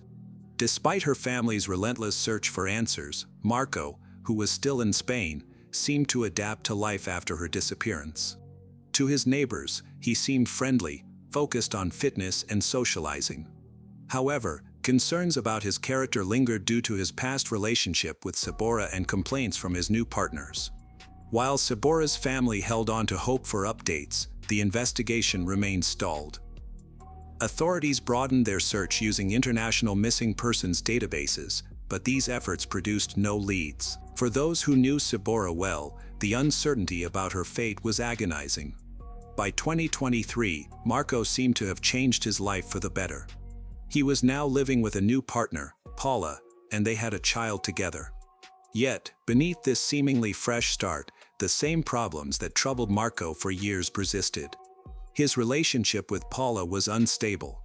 She confided in close friends and co-workers about experiencing physical abuse from him. During this time, Marco had difficulty maintaining a steady job, which made their financial situation worse. Over time, Paula became more aware of the challenges in Paula and Marco's relationship. She felt that Marco was not only aggressive at work but also unsupportive at home. Despite Paula's efforts to create the appearance of a normal life, her struggles were becoming apparent. For Paula, her primary goal was to save enough money to leave Marco and fight for her children's custody. Marco's situation was getting worse. He often told his master about his financial problems, stating he was working only for his family's sake. However, his aggressive behavior at work and inability to get along with coworkers made his master wonder if keeping him employed was worth the hassle. Meanwhile, Paula's friend noticed how serious Paula's situation was and encouraged her to stand up against the mistreatment. Despite this, Paula was too afraid to take any confrontational action. She confided in her friend that Marco had hit her 4 times and kicked her, but she minimized the seriousness of these incidents. This indicated that Paula needed immediate help. On Tuesday, May 16, 2023, Paula enjoyed her day off, excitedly sharing her plans for a relaxing evening with her coworkers. However, the next day, May 17, took a tragic turn. Around 11:30 a.m., loud shouting came from the apartment that Paula shared with Marco. Although arguments were common between them, this time it sounded much more severe. Paula's voice was clearly heard, calling for help. Victor, Marco's landlord and boss, could hear a loud disturbance coming from her apartment. Worried, he hurried over with a co-worker from the restaurant. When they arrived at the door, they began knocking and shouting to find out what was going on inside. They heard soft sobbing, which then stopped abruptly. Shortly after, Marco opened the door, appearing calm, and told them everything was fine, saying Paula had just gone to bed. However, the absence of Paula's voice made Victor uneasy. This situation was particularly alarming given recent events. Just days earlier, Victor had fired Marco after a series of troubling incidents, including the mysterious disappearance of a kitchen knife. Victor had begun to distrust Marco and wanted to prevent any further issues. Now, Marco was involved in another troubling situation. While Victor went to get a spare key to the apartment, the co-worker called the police. Marco, seeming to recognize that the situation was getting serious, remained calm but acted unexpectedly. He suddenly left the apartment and walked out of the building without explanation. When the police arrived, they found the apartment locked. Victor soon returned with a spare key and entered the apartment to investigate further. Inside one of the rooms, they discovered Paula's body on the floor, stabbed 14 times. Her clothes were drenched in blood, and it was clear she had died several hours prior. The police secured the crime scene and called in forensic experts to gather evidence. They also began searching for Marco, who had fled the scene. Meanwhile, Paula's body was sent for an autopsy to determine the exact cause of death. Just a few hours later, Marco was found sitting calmly at a cafe table. He did not resist arrest and appeared unfazed by the situation. On May 20, 2023, 3 days after Paula's tragic death, Marco appeared in court. He was charged with a crime involving aggravating circumstances related to gender-based violence. The court ordered a psychiatric evaluation and substance testing. Marco was denied bail and remained in custody during the hearing. He chose to stay silent, only speaking to respond to his lawyer's questions. There was no mention of Sabora Gagani. However, just a few days after his arrest, Sabora's case gained attention again. Marco then made a surprising confession while being interrogated at the police station. He stated that during an argument in 2014, he had killed Sabora and hidden her body in the apartment they shared. Despite his confession, law enforcement decided to focus on the investigation into Paula's death first and postponed verifying Marco's claims about Sabora. Elisabetta, Sabora's mother, was devastated by the news of Marco's arrest and his admission about her daughter. For 9 years, she had advocated for a reopening of the investigation, convinced of Marco's involvement in Sabora's disappearance. Marco's confession led to the official reopening of Sabora's case, prompting investigators to validate his statements, starting with a look into the apartment where he and Sabora had lived in 2014. By early June 2023, Spanish investigators concentrating on Sabora's case meticulously examined the building layout where she and Marco had lived. A notable detail emerged: there was a large space that should have been part of the bedroom according to the building plans, but it was missing in reality. After receiving permission, investigators entered the apartment on June 6 and broke through the wall. They found a large wooden box filled with lime. Inside the box, police discovered important evidence: a plastic bag containing a knife with dried blood and personal items believed to belong to Sabora. Among these items was a wilted bouquet of flowers on top. The box also contained several plastic bags, one of which had a camping sleeping bag that held human remains. These remains were sent for forensic analysis to identify the person and determine the cause of death. To confirm the identity, Spanish authorities requested DNA samples from Sabora's family in Italy. On June 10, police visited the home of Sabora Gagani's mother, Elisabetta, to collect a saliva sample. The DNA results confirmed that the recovered remains belonged to Sabora. In the week that followed, new information about Marco's actions came to light. During interrogations in Spain, he claimed to have tried to dispose of the body using acid, but this claim could not be verified. Investigators observed that Marco often changed his statements. For Elisabetta, the confirmation of her daughter's remains was heartbreaking. After 9 years of uncertainty, she felt her hope had been taken away, although she had never stopped seeking answers about what happened to her daughter. Over the years, her life had changed significantly. Sabora's father passed away from illness without ever discovering the truth about his daughter. Although her efforts ultimately led to answers, they also brought a bittersweet feeling of closure. Forensic experts are continuing to analyze the evidence collected from the location where Sabora's remains were discovered. A knife found in a plastic bag has been sent for testing to check for biological traces that might connect it to Marco. At the same time, Spanish investigators are working with their Italian colleagues to gather additional materials related to Sabora's disappearance. Although there is evidence against him and he initially confessed to being involved in Sabora's death, including disclosing where her remains were located, he later took back his confession. Marco's lawyer claims that his statements were made under pressure and should not be accepted as evidence in court. Nevertheless, investigators argue that the items found in a hidden box, including Sabora's personal belongings, give them solid grounds for pursuing further charges. The investigation into Paula's death is still active, with Marco as the main suspect. In January 2024, several months after the discovery of Sabora's remains, her family was finally able to hold a burial after all forensic examinations were completed. Her remains were returned to her loved ones in Italy, where friends and family gathered to say their final goodbyes. As a tribute, they released balloons into the sky, each carrying heartfelt messages of hope and farewell.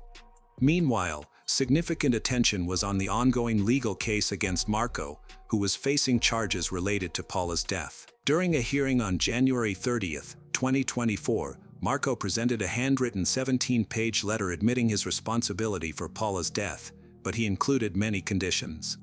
He stated that the conflict stemmed from ongoing arguments about shared debts and her infidelity.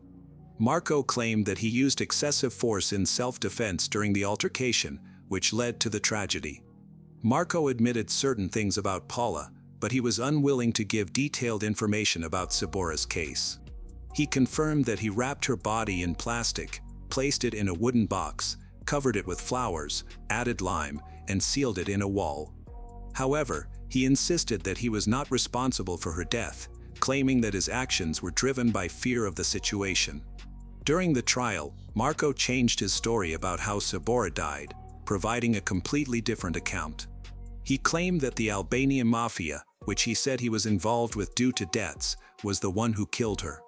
According to Marco, he had borrowed €25,000 to start a brothel, but the money was stolen. When he couldn't repay the debt, he said 4 men came to his house, and during an argument, one of them killed Sabora. Marco stated that he was then threatened with his own life and forced to dispose of her body to avoid more trouble. This version of events raised serious concerns among investigators because Marco had changed his statements multiple times during the investigation. It became clear that he had lied to mislead authorities. There was no evidence to support his claims of mafia involvement. An autopsy revealed that Sabora had died from multiple stab wounds, indicating a violent crime. Sabora's family finally learned the truth about her fake years after she was reported missing. Her mother, Elisabetta, shared that she had spent the last 9 years hoping for answers. By May 2024, the trial for Paula's case was in progress, and the court moved forward with a jury trial to address charges of domestic violence and homicide. Meanwhile, Cibora's case had been reopened but had not yet gone to trial, as investigators continued to examine Marco's claims. Further court proceedings were expected. The experiences of Cibora Gagani and Paula illustrate the harmful effects of relationships characterized by manipulation and abuse. Cibora had aspirations for a promising future, while Paula was working to regain control of her life. Both women were negatively impacted by the same individual. Their stories remind us of the crucial need to identify the early signs of abusive behavior and take action to prevent further harm. On March 1, 2019, it was a chilly Friday evening in Harold Hill. Amy's Park, a popular local spot, was filled with the usual crowd of teenagers unwinding after a busy week. 17-year-old Jody Chesney, an energetic student, was at the center of it all. She sat with her boyfriend, Eddie Coyle, and a group of 5 friends on a picnic bench, enjoying their time together as laughter mixed with the sounds from a portable speaker. As the clock approached 9:25 p.m., the atmosphere in Amy's Park changed. Earlier, around 9 p.m., Jody's group had noticed 2 people hanging around, but they didn't think much of it since strangers often visit parks. The 2 left quietly and disappeared into the night. However, about 30 minutes later, they returned, but this time, they weren't just passing by. The 2 figures approached Jody's group deliberately, moving swiftly through the darkness.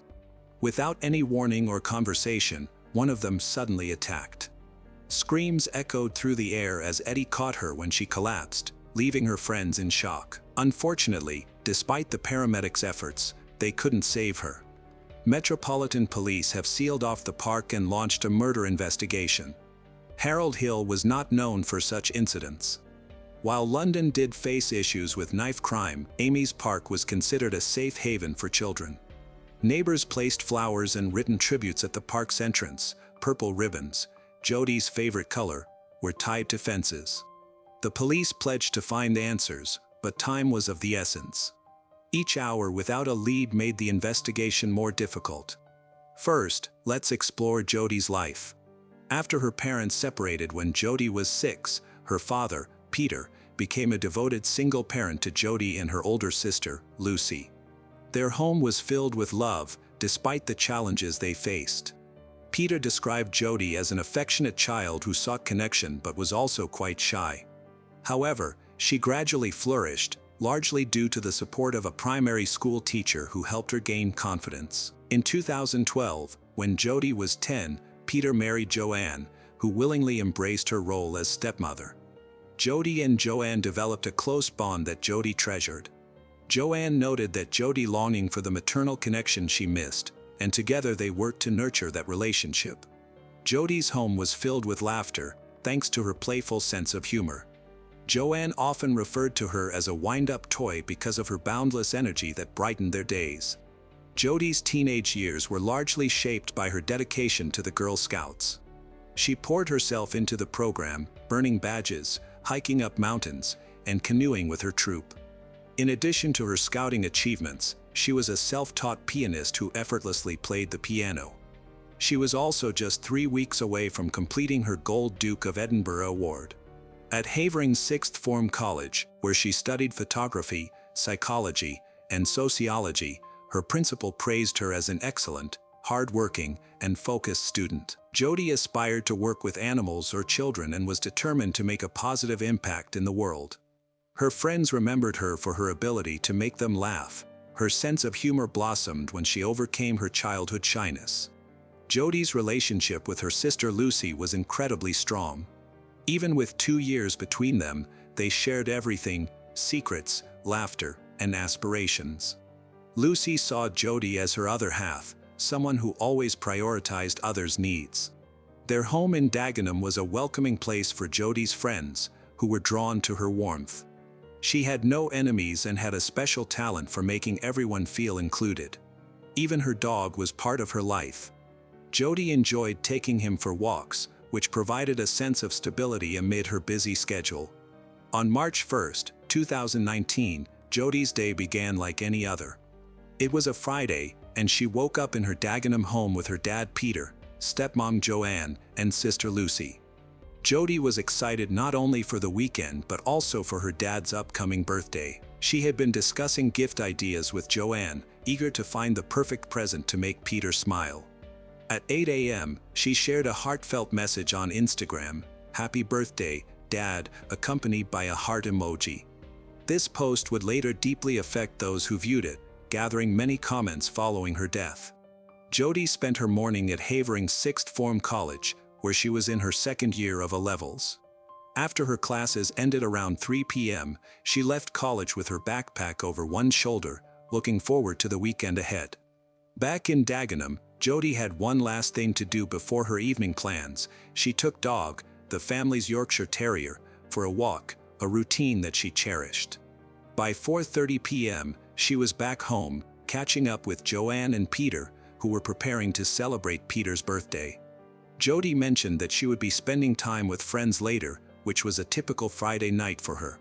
Jody grabbed her jacket, said her goodbyes, and left around 5:30 p.m., promising to return later. She made her way to Romford railway station, a quick bus ride away, to meet her boyfriend, Eddie, and a group of friends. By 6:30 p.m., the group of 6 teens, including Eddie, had gathered and were animatedly discussing their plans for the evening. Their gathering was recorded by surveillance cameras. Romford was their usual hangout, a popular spot for East London teens, filled with shops and fast food restaurants. That night, however, they decided to go to Amy's Park in Harold Hill, about a mile from Havering College, another favorite spot for them. The park featured a playground in the center and benches where teens would gather after dark. By 7:30 p.m., they were settled on a picnic bench, playing music from a portable speaker, just the kind of relaxed night Jody enjoyed. They had a great time together. At around 9 p.m., Jody's group spotted 2 figures in the park. They didn't seem unusual since Amy's Park is a public area where people come and go. The 2 stayed for a short time but left without engaging with anyone, disappearing into the night. Jody and her friends paid them no mind, enjoying their music and conversation. However, at 9:20 p.m., the same 2 figures returned, this time moving with a noticeable intent. According to police reports from the Metropolitan Police, they approached Jody's group directly, cutting through the darkness. One figure was dressed in dark clothing, and his face was hidden. The other figure was less clear, appearing as a shadow beside him. Without warning, the first attacker stabbed Jody in the back with such force that the knife broke, causing a severe 7-inch wound that collapsed her lung. Chaos erupted in the park. Eddie's scream shattered the night, and her friends stood frozen in shock. Eddie caught her as she fell, holding her on the ground and desperately calling for help. The 2 attackers quickly disappeared into the darkness. In a panic, Eddie called emergency services, urgency in his voice as he pleaded for an ambulance. Nearby residents were alerted by the screams. A woman began CPR, not realizing that the broken knife was still lodged in Jody's back. A man in a van stopped to assist, applying his coat to the wound, while another friend to help stop the bleeding. Paramedics arrived within minutes, but Jody's injuries were severe. Despite their efforts, she was declared dead at 10:26 p.m., just over an hour after the attack. Amy's Park was turned into a crime scene, marked off by police tape as forensic teams searched for evidence. Jody's friends, still in shock, told the police there was no argument or warning, just a sudden, unprovoked attack. The Metropolitan Police's homicide and major crime team took control of the investigation, with Acting Detective Chief Superintendent promising to find those responsible. As the investigation progressed, detectives focused on Jody's last hours, using witness accounts and phone records to confirm her movements. A key moment in the case came when a local man contacted the police. He reported seeing 2 men run out of the park on the night of Jody's attack and get into a black Vauxhall Corsa before driving away quickly. The witness also mentioned that there was at least one other person in the car, the driver. CCTV footage played a crucial role in the investigation. The streets of Harold Hill, equipped with various cameras, provided a collection of unclear images. By March 2nd, police had reviewed footage from St. Neots Road and nearby Retford Road, showing 2 males leaving Amy's Park around 9:25 p.m. One wore a dark jacket with a noticeable pattern, while the other wore a hoodie that covered his face. On March 3rd, the police arrested 20-year-old Manuel Petrovich. The black Vauxhall seen at the crime scene was registered to him. Petrovich denied being involved in Jody's murder, claiming that his car had been stolen during a robbery at knife point.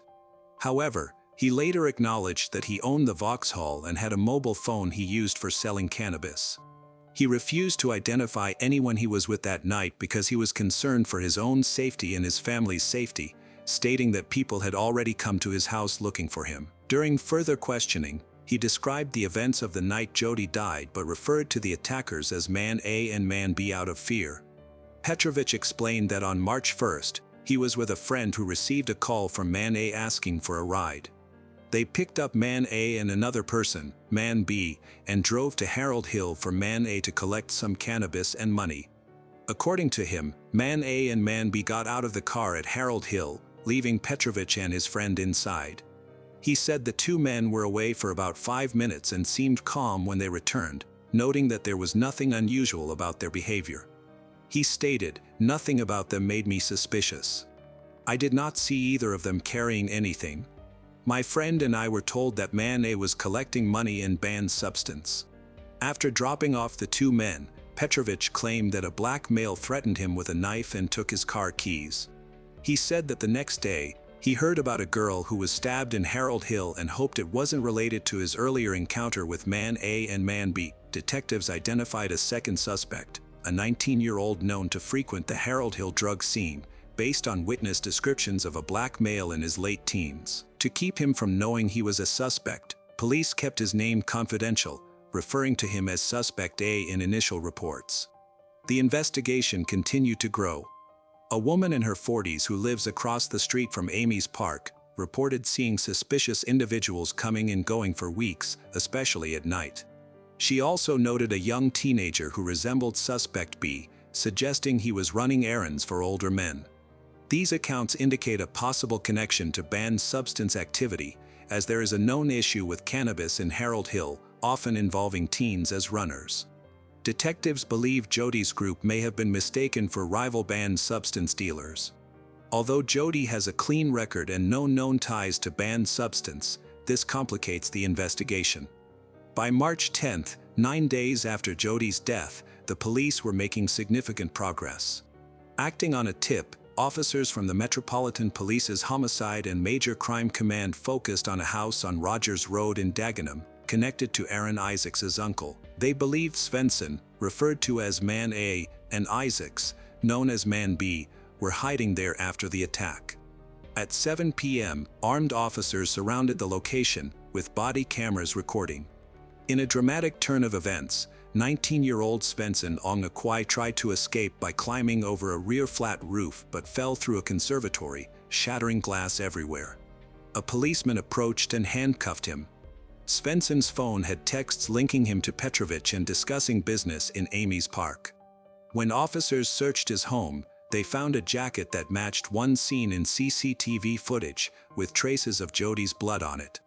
Meanwhile, 17-year-old Aaron Isaacs attempted to escape through a window but was caught in the back garden, where he had discarded a rucksack containing a large knife, 2 toothbrushes, and hair mousse, an unusual combination that raised suspicion. The police didn't stop there. They also arrested a 16-year-old boy, a friend of Manuel Petrovich, whose name was withheld for legal reasons, on suspicion of involvement in the crime. The police were casting a wide net, recognizing that Harold Hill's banned substance scene involved numerous runners and dealers. By May, all 4 individuals were facing charges. Svensson and Aaron were charged with murder, while Petrovich and the 16-year-old were charged with murder and manslaughter. Svensson was born on March 29, 2000, grew up in Harold Hill, near Amy's Park. He was raised by his mother and has 4 sisters. His childhood was troubled, primarily due to his father. In 2017, Svensson was kicked out of his home for disrespectful behavior and subsequently lived in a social services hostel in Romford. He described himself as a boxer hoping to become a professional. However, Svensson has criminal convictions for possessing and supplying cannabis and other banned substances. Transporting banned substance between London and rural areas, a risky environment where violence was common. In 2018, he violated a 6-week suspended sentence related to handling stolen jewelry. During the interrogation, Svensson remained calm. He acknowledged being in Amy's park but insisted he was only there to pick up cannabis. He denied stabbing Jody and instead accused Aaron of being responsible for the attack. Aaron, born on January 27, 2002, faced many challenges from a young age. He lived in a flat with his mother and brother. His childhood was troubled. His mother dealt with mental health issues, and he had been in contact with children's services since he was 4 years old. Aaron's criminal record included offenses such as carrying a screwdriver, causing bodily harm, possessing cannabis, and stealing a vehicle. When he was detained, he was uncooperative, even throwing a rucksack that contained a knife during his arrest. During questioning, he claimed he was simply hanging out with Svensson and insisted he had no knowledge of the knife. He told the detectives that he didn't touch Jody's, blaming Svensson for the attack and saying he ran away out of fear. Manuel Petrovich, the suspected driver, is a 20-year-old local from Romford with connections to banned substance circles. Although not much is known about his background, he was considered a trusted associate of Svensson and frequently lent his car for various operations. In a leaked prison conversation that prosecutors received, Petrovich acknowledged that Svensson had been planning activities in Amy's park and mentioned that they had set him up a couple of months prior. He stated that he remained in the car and did not learn about the attack's outcome until later. Petrovich denied the murder charges, asserting that he was unaware Jody was the target and had no intention to cause harm. He explained that Jody's group was mistakenly identified as the intended targets, as they were in the same area. They went to confront their rivals but ended up attacking the wrong people, he told a friend, not realizing he was being recorded. Anticipating arrest, Svensson took extreme measures to hide his actions. He burned his clothes after the attack, except for his jacket. Aaron also disposed of his clothes, and both men fled to Dagenham in an attempt to escape the police. During their interrogations, they played a blame game, each pointing fingers at the other. Svensson claimed he was only a lookout, while Aaron argued he wasn't involved in the plan. However, the evidence against them grew: the blood-stained jacket, phone records indicating they had conspired together, and CCTV footage showing them at the crime scene. As the formal charges were laid out, the community in Harold Hill struggled to understand the senseless motives behind the crime. Jody, a Girl Scout who had no ties to banned substance, became an unwitting victim in a conflict she was unaware of. While the arrests brought some relief, they did not provide closure. Jody's family, especially her father Peter, wanted justice. Peter established the Jody Chesney Foundation, a charity aimed at diverting young people from knife crime. The foundation's website described Jody as a kind person who accepted everyone. Purple ribbons emerged as symbols of her memory, with vigils and scouting events celebrating her compassion. Jody's legacy reached beyond Harold Hill, igniting national discussions about knife crime. The foundation supported youth programs, and Peter advocated for stricter laws, although he told that no law will bring her back. The trial began on September 17, 2019, at the Old Bailey, one of London's most historic courts. For defendants stood accused: Svensson Onaqui, 19, Aaron Isaacs, 17, Manuel Petrovich, 20, and a 16-year-old boy, unnamed for legal reasons. The courtroom was heavy with emotion. Jody's family, including her dad, Peter, stepmom, Joanne, and sister, Lucy, attended nearly every day, wearing purple ribbons in her memory. The prosecutor asserting that all 4 defendants played a role in a brutal act of unprovoked violence linked to a turf war. He explained to the jurors that Jody was completely innocent and had been mistakenly identified as a rival by the assailants who normally visited Amy's park.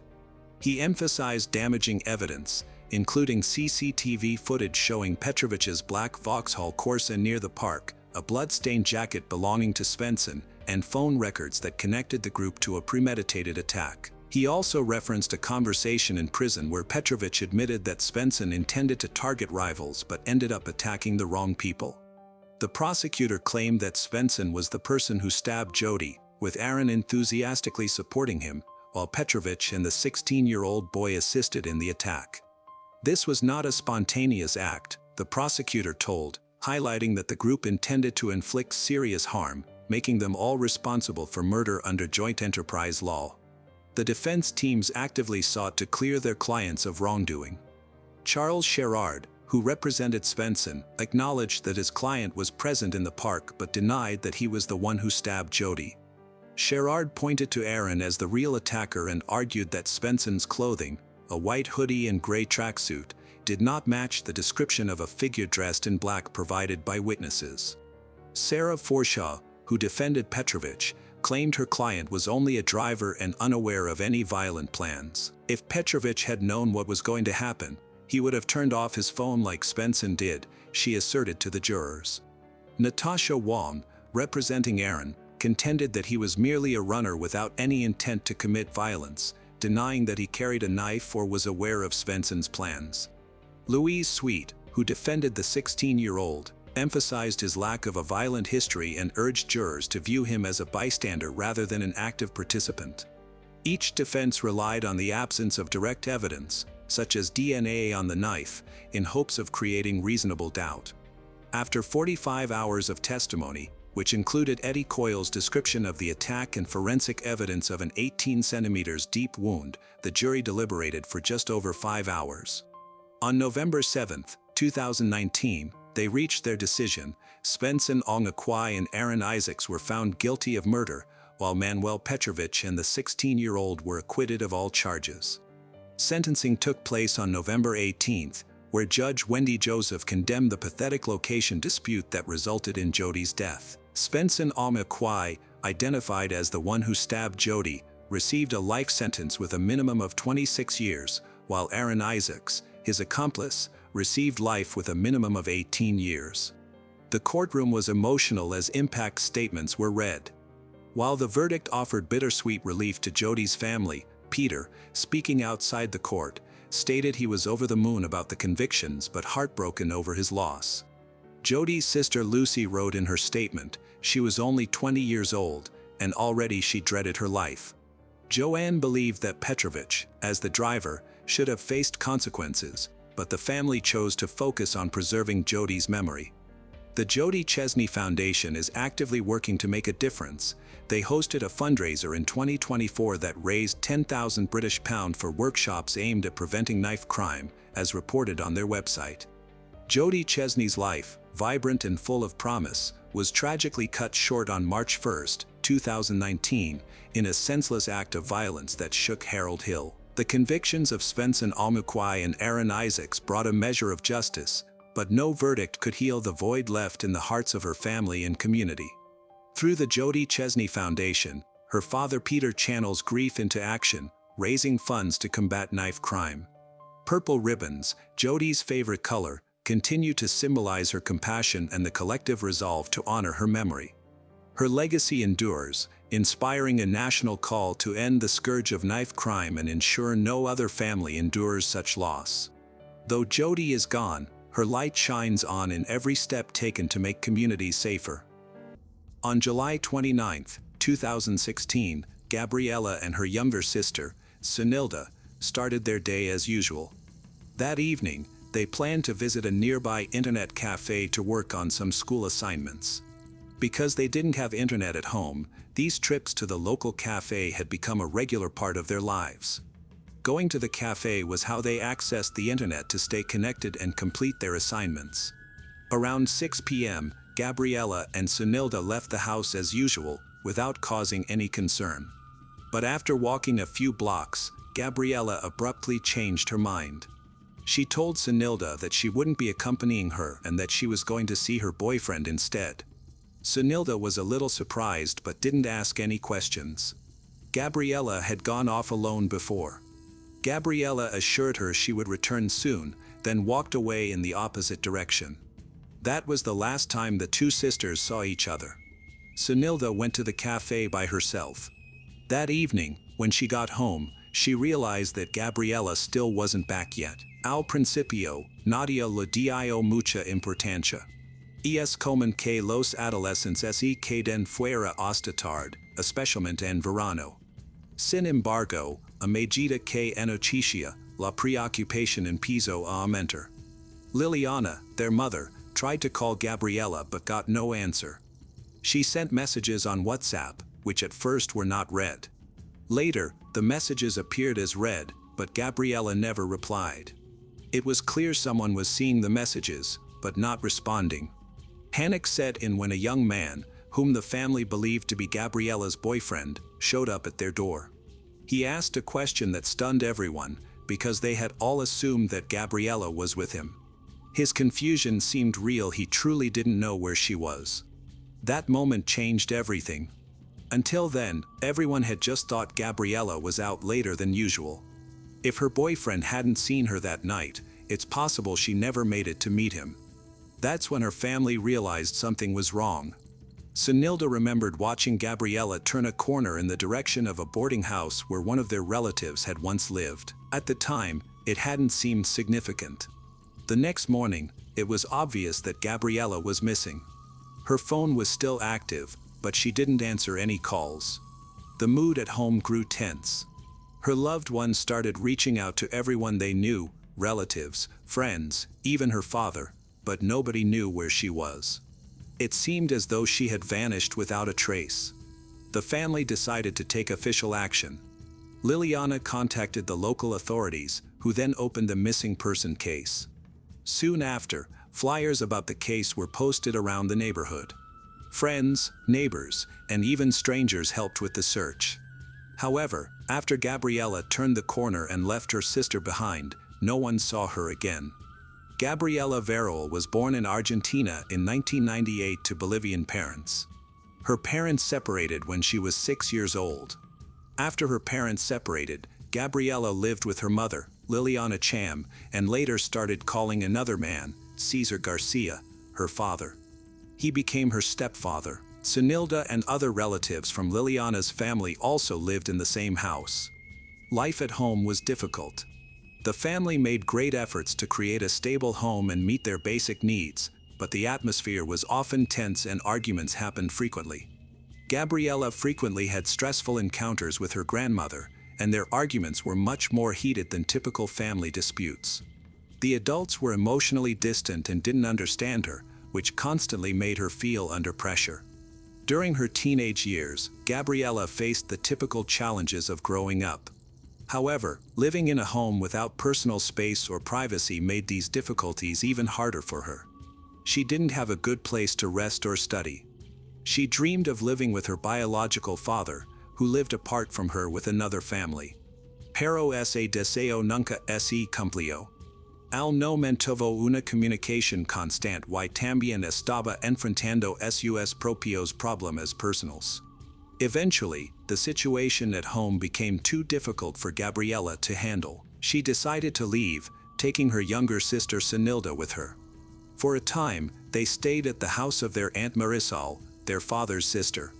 The two sisters hadn't planned to leave permanently or thought it through carefully, but their leaving was a sign that something was wrong.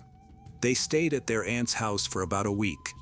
Life there was more peaceful and there was less strict adult supervision, but this brief period didn't result in any lasting changes. When Gabriella returned to her mother's house, she once again found herself surrounded by the same pressure and stress she had tried to get away from. Although Gabriella was quiet, she was clearly independent. She wore simple clothes, avoided drawing attention to herself, and stayed away from noisy or boisterous groups. However, she was still ambitious. She often envisioned a future in which she could shape her own life. Unfortunately, her limited resources made it difficult to pursue those dreams. She didn't have a computer or reliable internet access at home. Even basic things like homework required her to walk to the nearest internet cafe. As mentioned before, this demanded extra planning and often led to more stress at home. In addition to these daily difficulties, Gabriella also felt a strong sense of emotional distance. Her opinions were often ignored, and her needs were rarely prioritized. Even within her own family, she felt more like an outsider than a real member. She never openly argued with her mother, Liliana. However, Liliana was always so overwhelmed by her responsibilities that she often didn't notice what her daughter was experiencing. Gabriella's stepfather fulfilled his duties, but they never developed a close relationship. There was always a distance between them. Over the years, all of this made Gabriella feel increasingly isolated. She didn't feel safe at home, and she couldn't see any realistic way to find support or make a change outside of it. Life felt like a cycle she couldn't escape, where any progress depended entirely on her own efforts. At home, there was a shortage of resources, emotional support, and space for her to grow. Her desire for independence was no longer just a normal part of growing up, it became a true necessity. This mindset began to guide her choices and actions over time. Against this emotionally vulnerable but outwardly calm backdrop, a series of events began to unfold. These events would eventually lead to devastating consequences. Nester Quintana, born in 1986, was married to Elizabeth Cham, who is Gabriella's maternal aunt. This marriage made Nester a member of Gabriella's family, and they frequently saw each other, as they lived in the same household. For a long time, no one in the family had any concerns about his behavior. They saw him as calm, reliable, and responsible, with a respectable job at the Argentine Prefecture, a federal security agency. He didn't raise any red flags. He stayed out of arguments, helped with household chores, and was present at family gatherings. He was a quiet part of everyday life. He lived with his wife and her family, ate meals with them, took part in family gatherings, and helped with daily chores. To those around him, he seemed like a reliable and discreet adult who handled family matters appropriately and never overstepped his boundaries.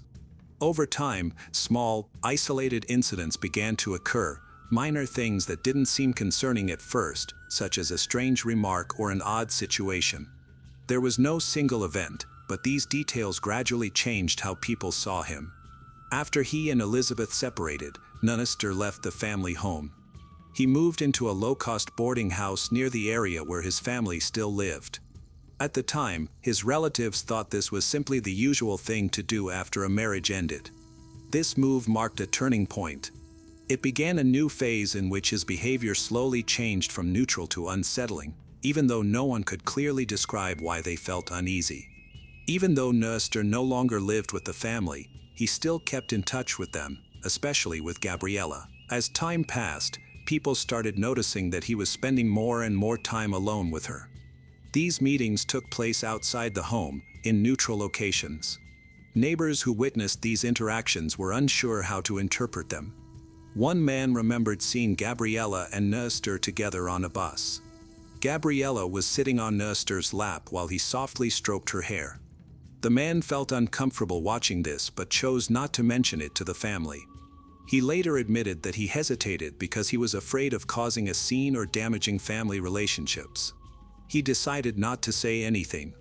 Other people in the neighborhood reported seeing similar things. Several residents had seen Gabriella near the boarding house where Nester lived. At times, she would go into the building, remain there for an hour or two, and then leave quietly. No one expressed any concern when this happened. Because Nester had once been married to Gabriella's aunt, no one thought their interactions were unusual at first. Their family relationship led people to trust them and not question their meetings. Gabriella never told anyone she visited him, and there was no obvious reason to suspect anything improper was happening. They also had no formal relationship. Nester was not her guardian and had no legal right to be involved in her life. However, he was still somewhat connected to the family, so his actions were considered personal decisions and were not subject to supervision.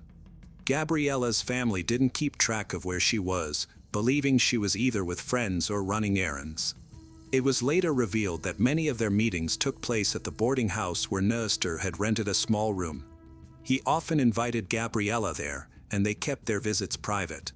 She would arrive by herself and leave without drawing attention. Over time, their relationship changed in ways that went beyond simple familial affection. At the time, however, none of the adults realized how deep their connection had become. Even after his marriage to Elizabeth ended, Gabriella continued to seek contact with him. She never talked about what happened during those visits or shared any details with anyone.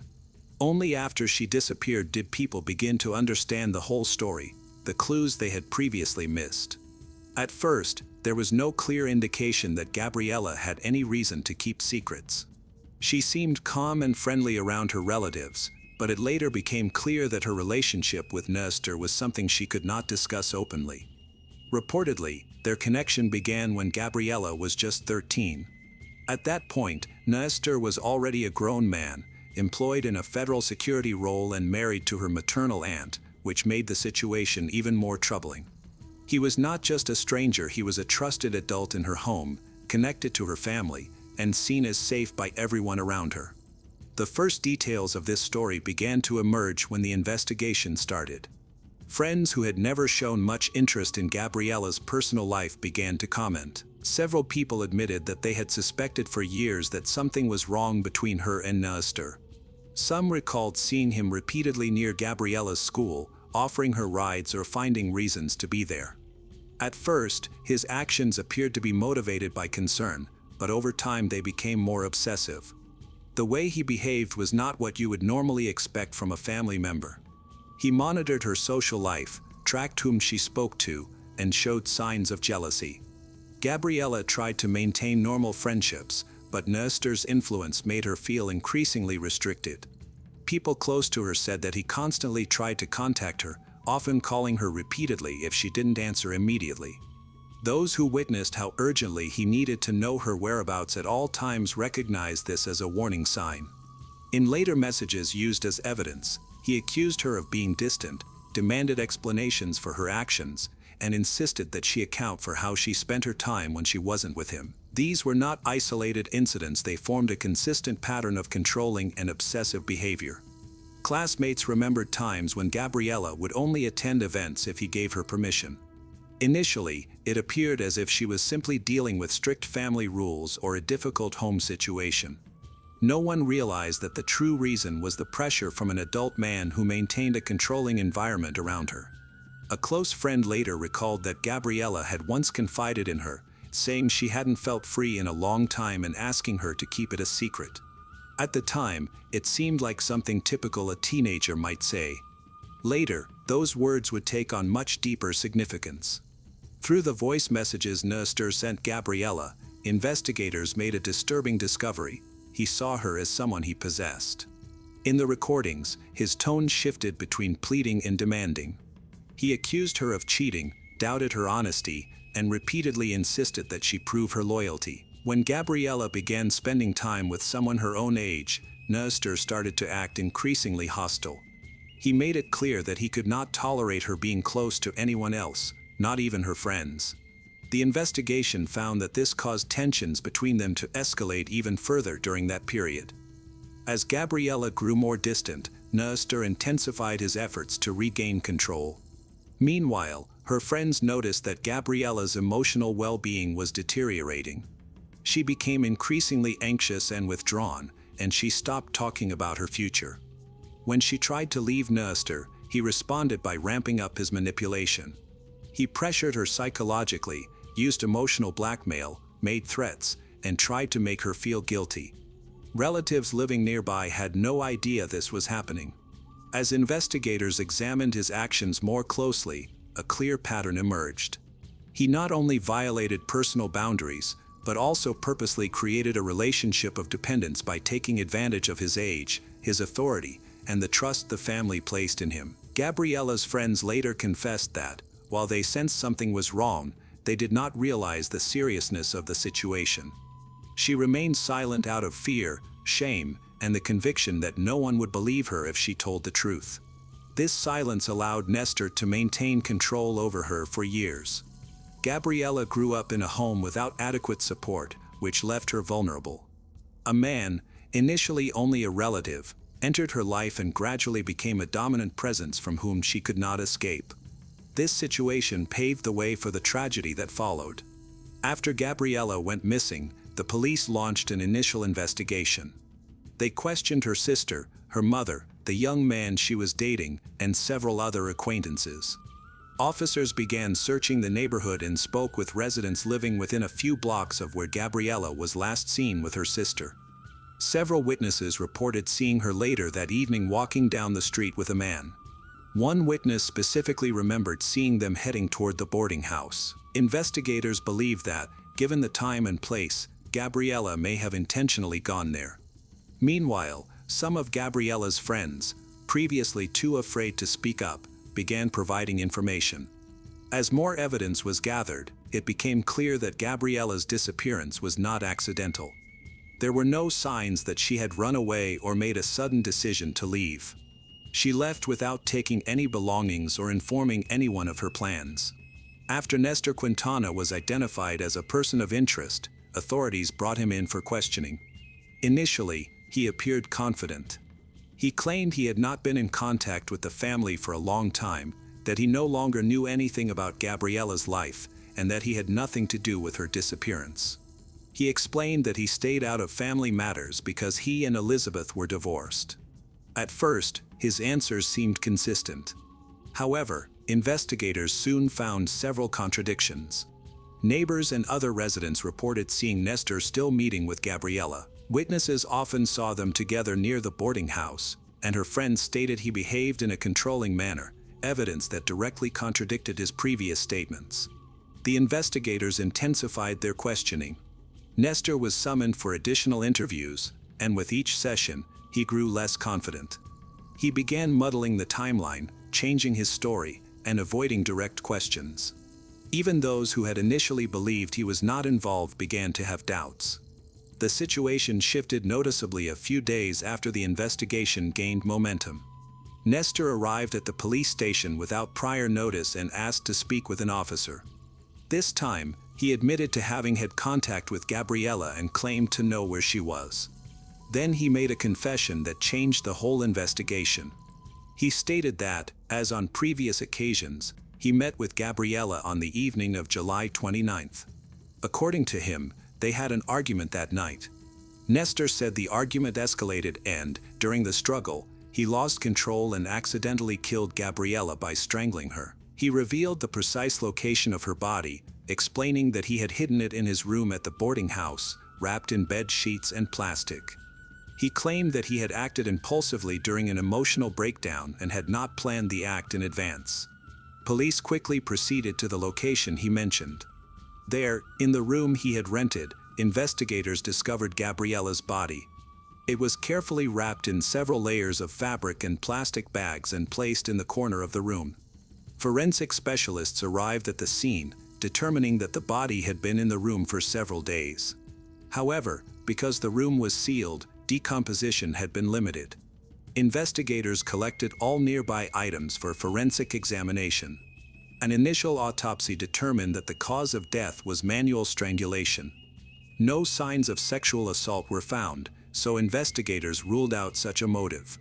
However, the main question remained unanswered. If the motive was not sexual assault, what provoked such a violent reaction? Some believe the act resulted from long-term emotional stress, jealousy, and an adult's inability to accept Gabriella's growing independence. Only further interviews and psychological assessments could confirm whether this theory was correct. The authorities informed Gabriella's family of Nestor's confession. The shock was immense. Her mother, stepfather, and other relatives could not believe that someone they had lived with was capable of such an act. Nestor, once regarded as a caring uncle, had now admitted to causing her death. For many people, the news was more than just devastating. It completely destroyed their trust in those closest to them. Cesar Garcia, Gabriella's stepfather, told reporters that he was struggling to understand what had happened. He said that Nestor had never acted suspiciously and was always seen as a trustworthy, ordinary family member. Gabriella's sister, Sunsilda, did not make any public statements and remained in shock. Their mother was so overwhelmed by emotion that she burst into tears. The family's grief was made even worse by a profound sense of betrayal. Although Nestor confessed, the investigation continued. Law enforcement needed to confirm whether his statements were true and to ensure he was not withholding any other information. His claim that his actions were caused by an emotional outburst was questionable, especially since he had carefully concealed the body. Investigators also looked into whether Nestor was trying to minimize his role in order to receive a reduced sentence. This issue became part of the case as it proceeded to trial. After Gabriella's body was found and a confession was made, Mr. Quintana's case entered the formal criminal investigation stage, and he was officially charged. However, during the very first court hearing, the situation changed unexpectedly when Mr. suddenly retracted his confession. He stated that the police had pressured him, used psychological coercion, and had not properly informed him of his rights. This new statement formed the basis of his defense strategy. Mr.'s lawyer promptly took action to dispute all evidence that had been gathered from the confession. He claimed that the boarding house was searched illegally because there was no valid warrant. The defense also requested the exclusion of text messages, voice recordings, and witness testimonies that were collected before a lawyer was present. They argued that Mr. was mentally unstable at the time and could not understand the consequences of his words. Prosecutors remained resolute.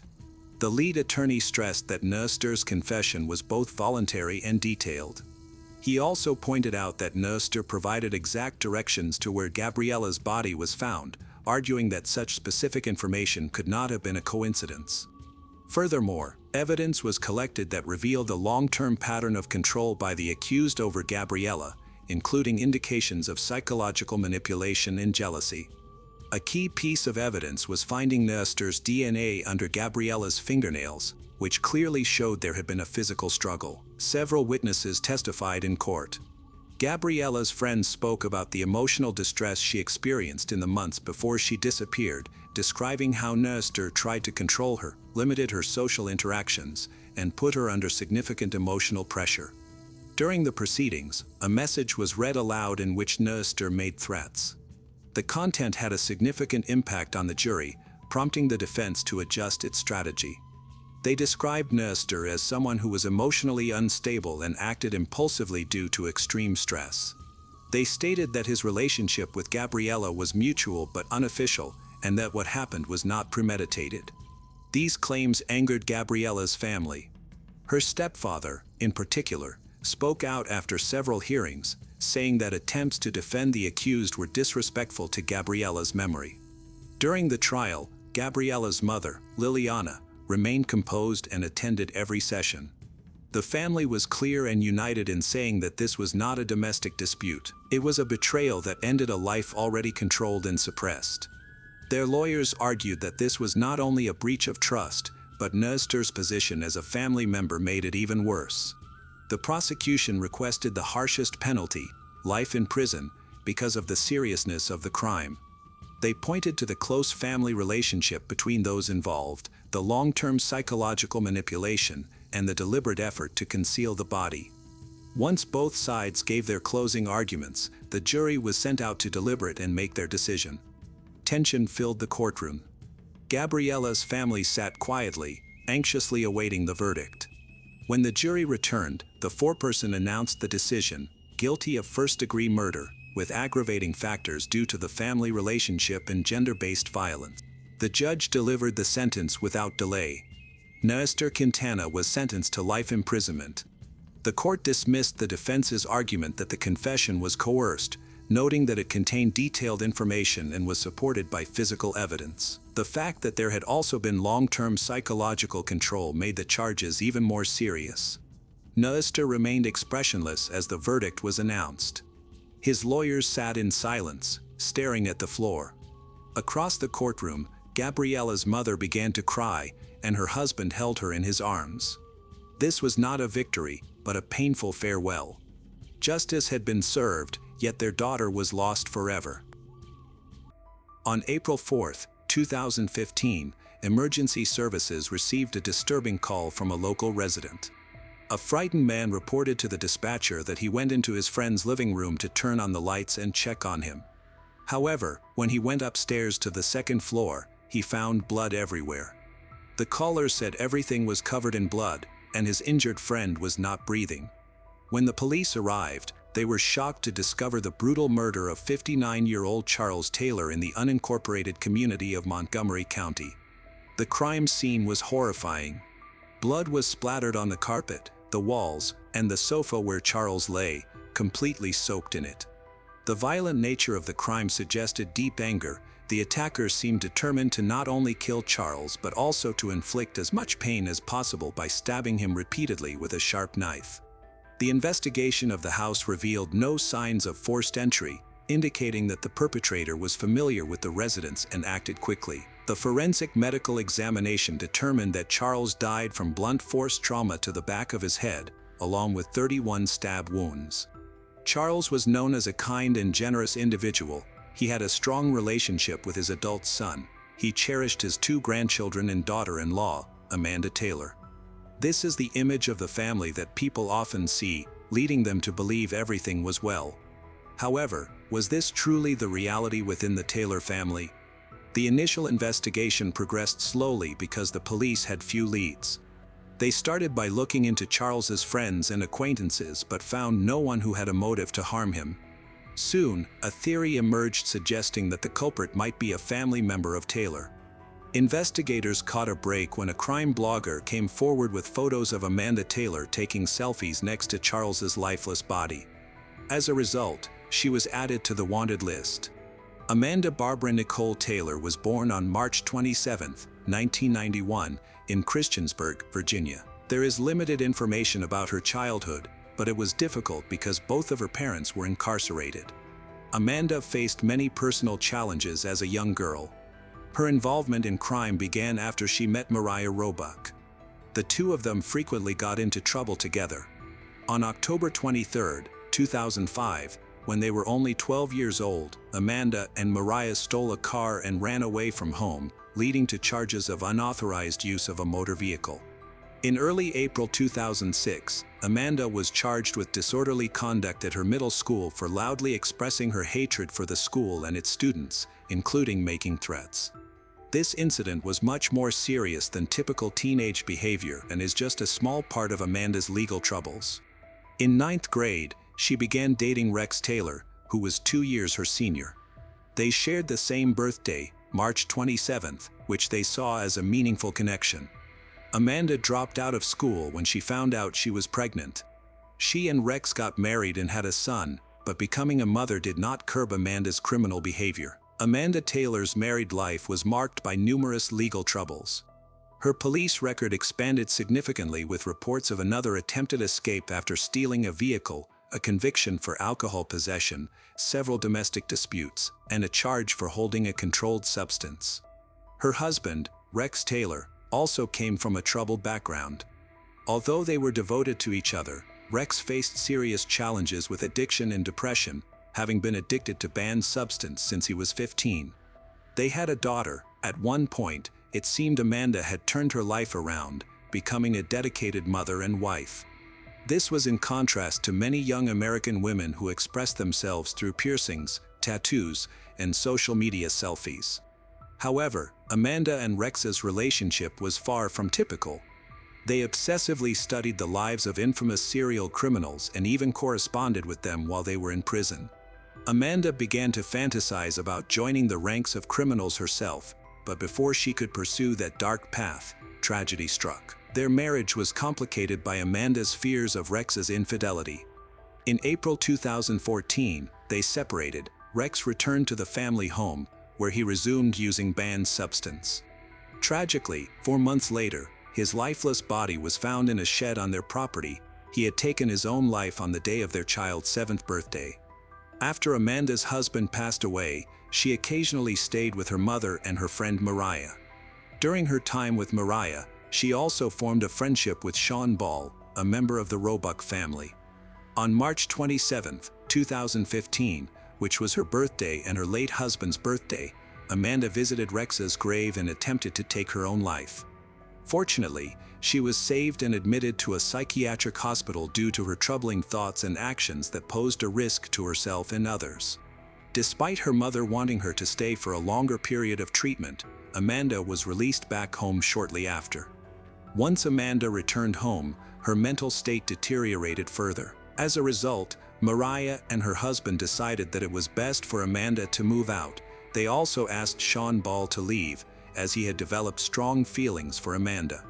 Feeling abandoned by her friends during this challenging time, Amanda began to entertain dark thoughts about killing. This disturbing mindset was influenced by her late husband, Rex Taylor, whom she wanted to honor and make proud. Amanda believed that fulfilling this twisted sense of duty required taking someone's life. Rex had a fascination with serial killers and had even formed close connections with some during his lifetime. Imagine stepping outside your house one morning to check your mailbox and discovering an envelope addressed to you from a famous serial criminal who was caught in 1980.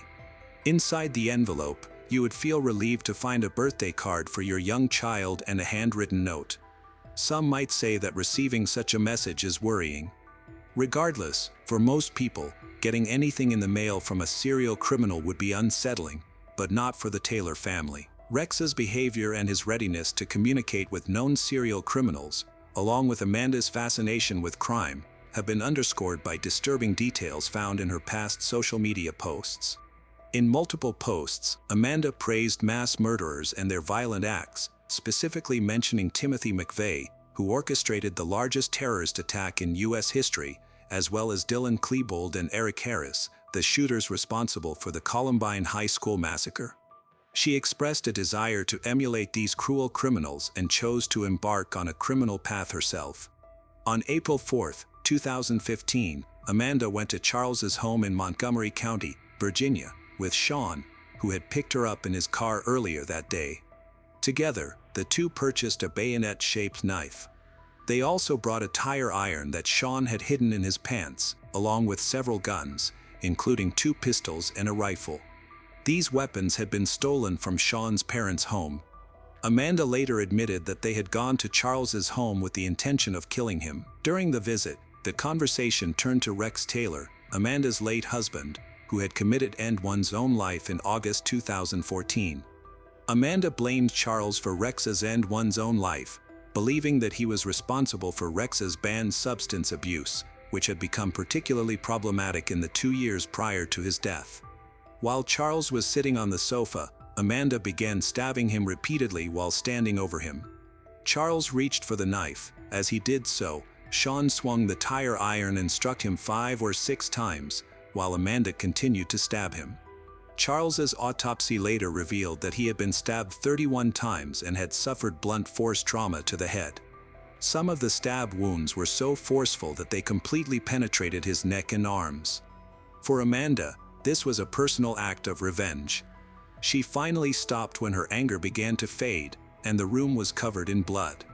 However, she went even further by taking a selfie next to his body and sharing it on her social media accounts. Later that day, Amanda's mother received a troubling phone call from an unknown number. To her shock, it was Amanda's voice on the line, crying as she expressed her deep love for her mother and how much she appreciated everything her mom had done for her. Amidst her tears, Amanda admitted that she had done something very serious. Sensing the urgency of the situation, her mother pleaded for her to come home.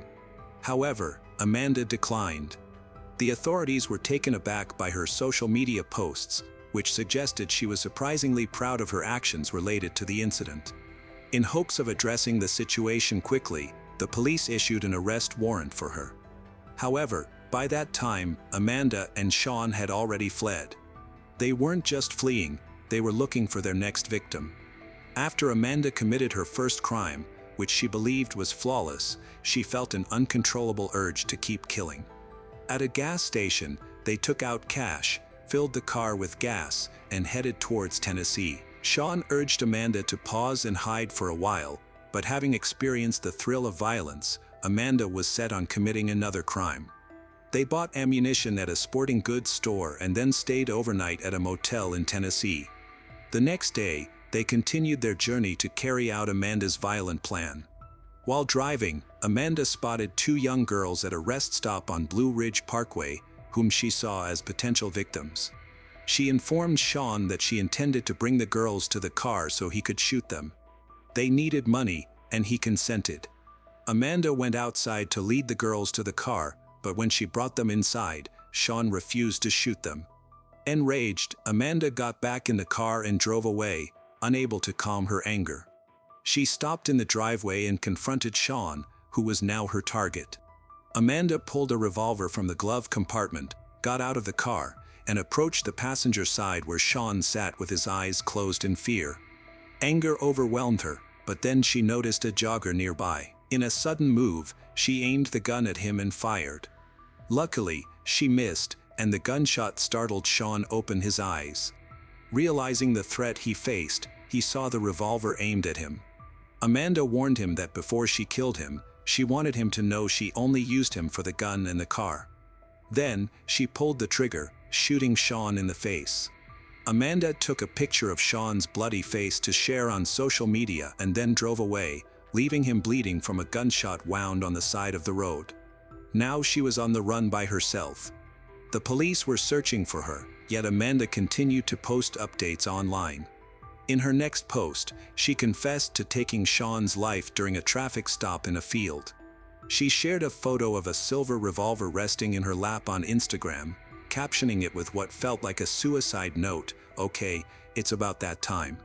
I'm going to find my husband in hell and finally find peace. I love you, Mom, and my beautiful children. I know you will provide them the life I could never give. I will finally be free." The police were closely monitoring Amanda's account in hopes of locating her, and they succeeded. Surveillance cameras from gas stations along the route taken by the white SUV in which she fled helped the police track her down. Additionally, cell tower signals pinpointed Amanda's location on a North Carolina state highway. Patrol officers spotted a white SUV traveling east on I-40 near Asheville. When they attempted to pull her over, Amanda resisted arrest. Law enforcement was on high alert, aware that she was armed and considered very dangerous. After a 2-mile stretch filled with strategically placed spikes, the chaos finally came to an end.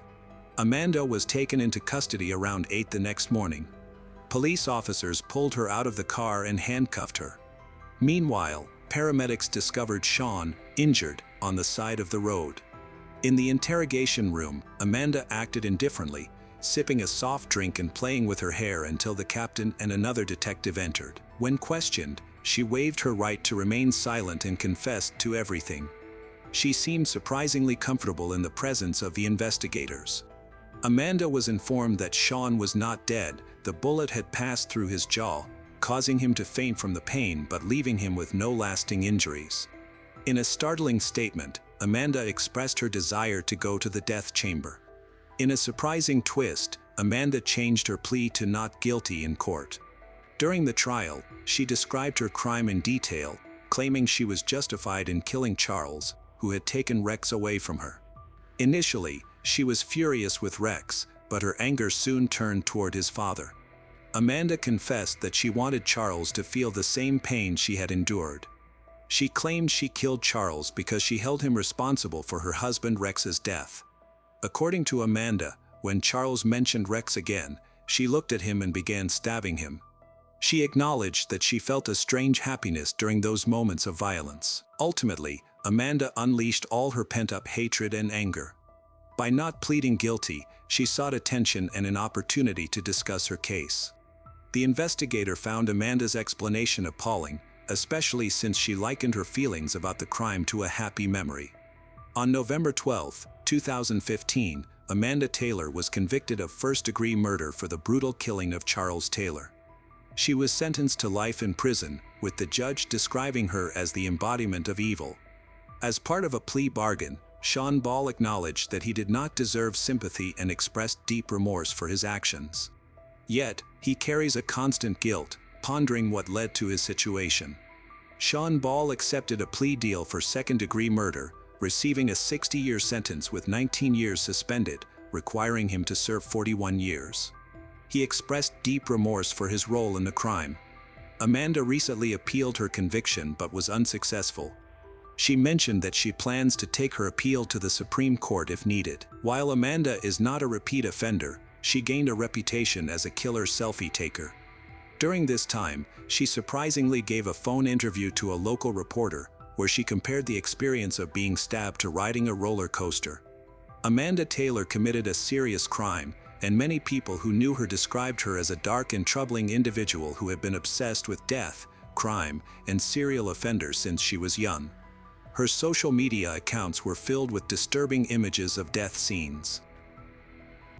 In 1994, the discovery of 5 lifeless bodies inside a large house in New Zealand became one of the strangest and most expensive criminal cases the country had ever faced. David Bain was the eldest son and the only survivor of the incident. Shockingly, David was later charged with 5 counts of murder, accused of killing his entire family. He was only 22 years old at the time. But if you think that's where the story ends, think again. 19 years later, David walked free, and the reason why is astonishing. It's one of those cases that makes you question everything. Trust me, you'll want to grit your teeth and hang on until the very end. But before we dive into the shocking twists and turns, let's first take a closer look at the Bain family, the people at the heart of this chilling mystery. By all appearances, the Bain family seemed like a typical religious family. David Cullen Bain was born on March 27, 1972, the first child of Robin Bain and Margaret Bain. His parents had married 3 years earlier. In 1969, they were deeply rooted in their faith, hoping for a peaceful, close-knit family life. But life had other plans. When David was 2 years old, Robin felt called to be a missionary teacher, so the family moved far away from home. The Bains uprooted their lives and moved over 3,000 miles northwest to Papua New Guinea. It was a massive change, from the familiar streets of New Zealand to the tropical and often challenging environment of a remote island nation. Their family grew. David became the eldest of 4 siblings, with 2 sisters, Arawa and Laniette, born 3 and 4 years after him. A younger brother, Stephen, arriving 8 years later. In many ways, this should have been a time of joy and growth, but beneath the surface, cracks were beginning to form. While Robin threw himself into his missionary work, Margaret's spiritual path began to shift. She became fascinated by New Age spiritualism and the idea of channeling spirits, a stark contrast to the traditional religious values the family was raised with. Margaret became convinced that their family was under threat from dark, satanic forces, and fiercely believed that they needed protection from these evil influences. This obsession caused stress and fear at home,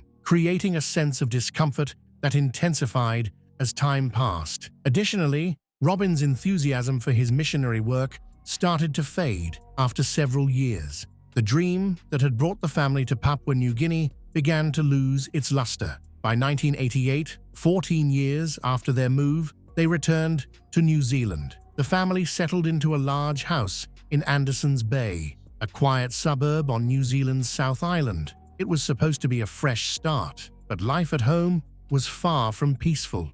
In 1991, Robin took a job as the principal of a small rural school. On paper, this sounded promising: a stable job, a chance to rebuild a community.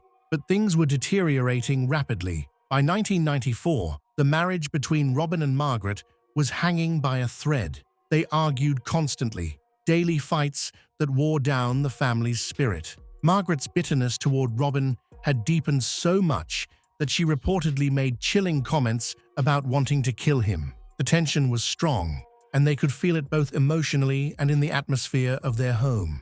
Visitors described the Bain household as a pigsty. The once grand house had become run down and neglected. Broken windows, peeling paint, and clutter filled every corner. Unpleasant smells lingered in the air, a testament to the family's neglect and disarray. Robin was rarely there to help.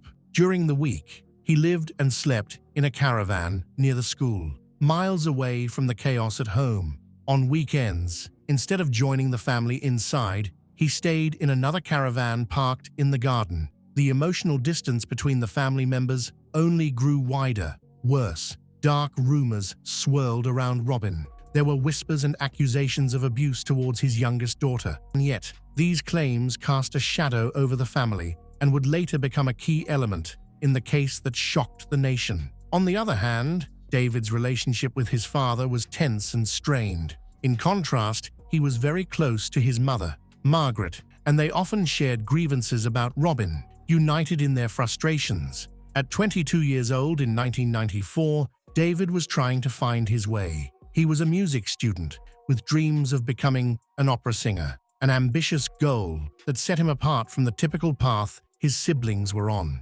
Whether or not he had the talent for international fame is up for debate, but David's passion for music was real. Now, Despite the turmoil at home, all 4 Bain children were involved in school or work. Arawa was training to be a teacher, Stephen was finishing high school, and Laniet held a part-time job.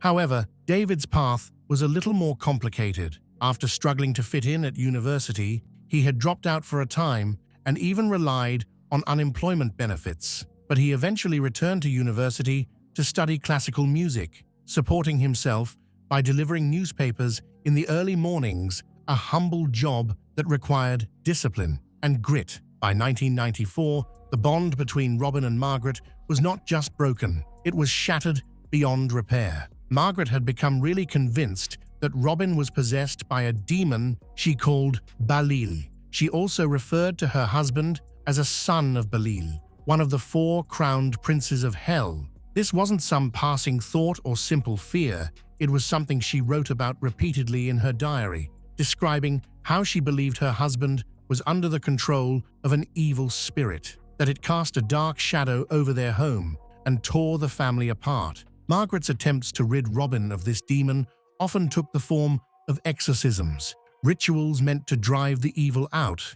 Robin's mental health suffered immensely under this strain. Colleagues at his school described him as a man who was depressed, withdrawn, and barely functioning, like a shell of the person he once was. Neglecting his own hygiene and appearing almost robotic, Robin seemed lost, trapped in a life that was falling apart around him. Meanwhile, the children found themselves caught in the middle of this toxic environment. David, Arawa, Laniet, and Stephen each had their own complicated relationships with their parents and with each other. Some children sided more with their mother, others were closer to their father. The house, already cluttered and chaotic, was filled with tension and emotional pain. It was clear that the family was on the brink of collapse. And then, on the morning of Monday, June 20th, 1994, the unimaginable happened. At exactly 7:09 in the morning, David Bain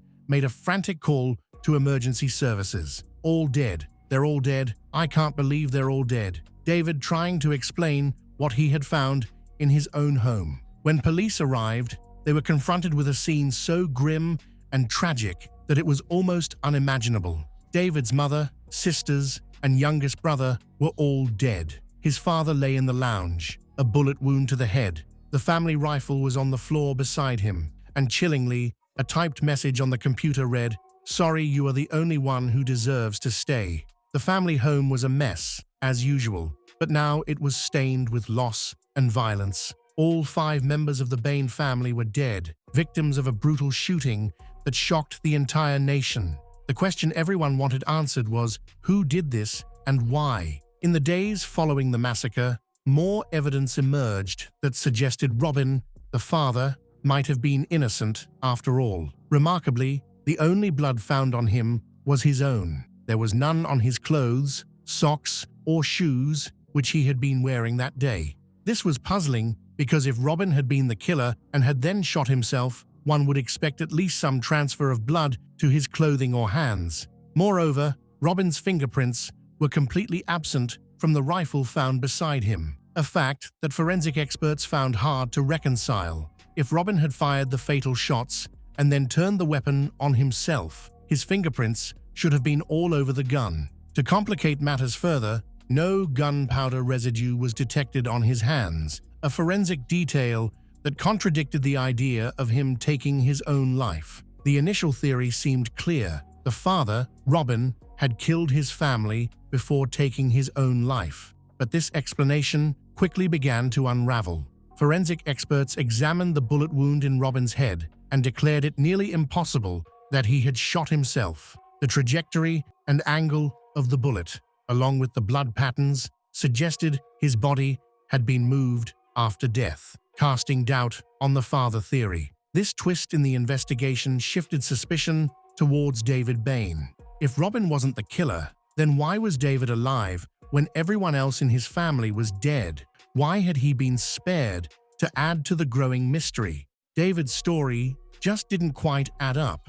When officers first questioned him, he explained that he had completed his usual newspaper round between 6 and 6:42 in the morning. This timeline seemed straightforward enough, and a neighbor even confirmed to police that they saw David entering the Bain property at around 6:40 a.m. But here's where things get strange. David didn't call for help until 7:09 a.m., a full 24 minutes after he supposedly returned home. What happened during that gap? When interrogated, David admitted he zoned out, unsure of what to do or how to react to the horror inside his own house. This delay immediately raised red flags for investigators, who wondered if something was being left out of his story.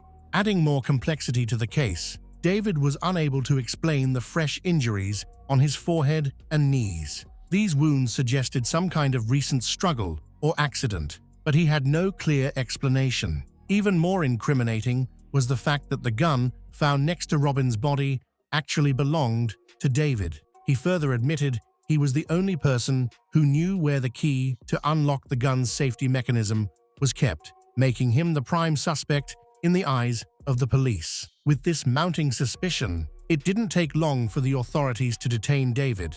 Merely 4 days after the horrific massacre, he was arrested and charged with the murders of his entire family. Digital forensics played a crucial role in unraveling the tangled timeline of that tragic morning. It was discovered that the computer on which the final letter was typed had been switched on at 6:44 a.m., just 2 minutes after David reportedly arrived home. This suggested that the note had been composed shortly after his return, seemingly placing him at the scene during the time of the killings. Despite all the mounting evidence casting doubt on Robin's guilt, the investigation took a dark turn just 17 days after the murders. The Bain family's relatives, deeply unsettled by the gruesome scene, decided to take drastic action. Relatives, worried about teenagers breaking in and accidentally causing a fire or other problems, asked for the house to be deliberately burned down in a safe, controlled manner.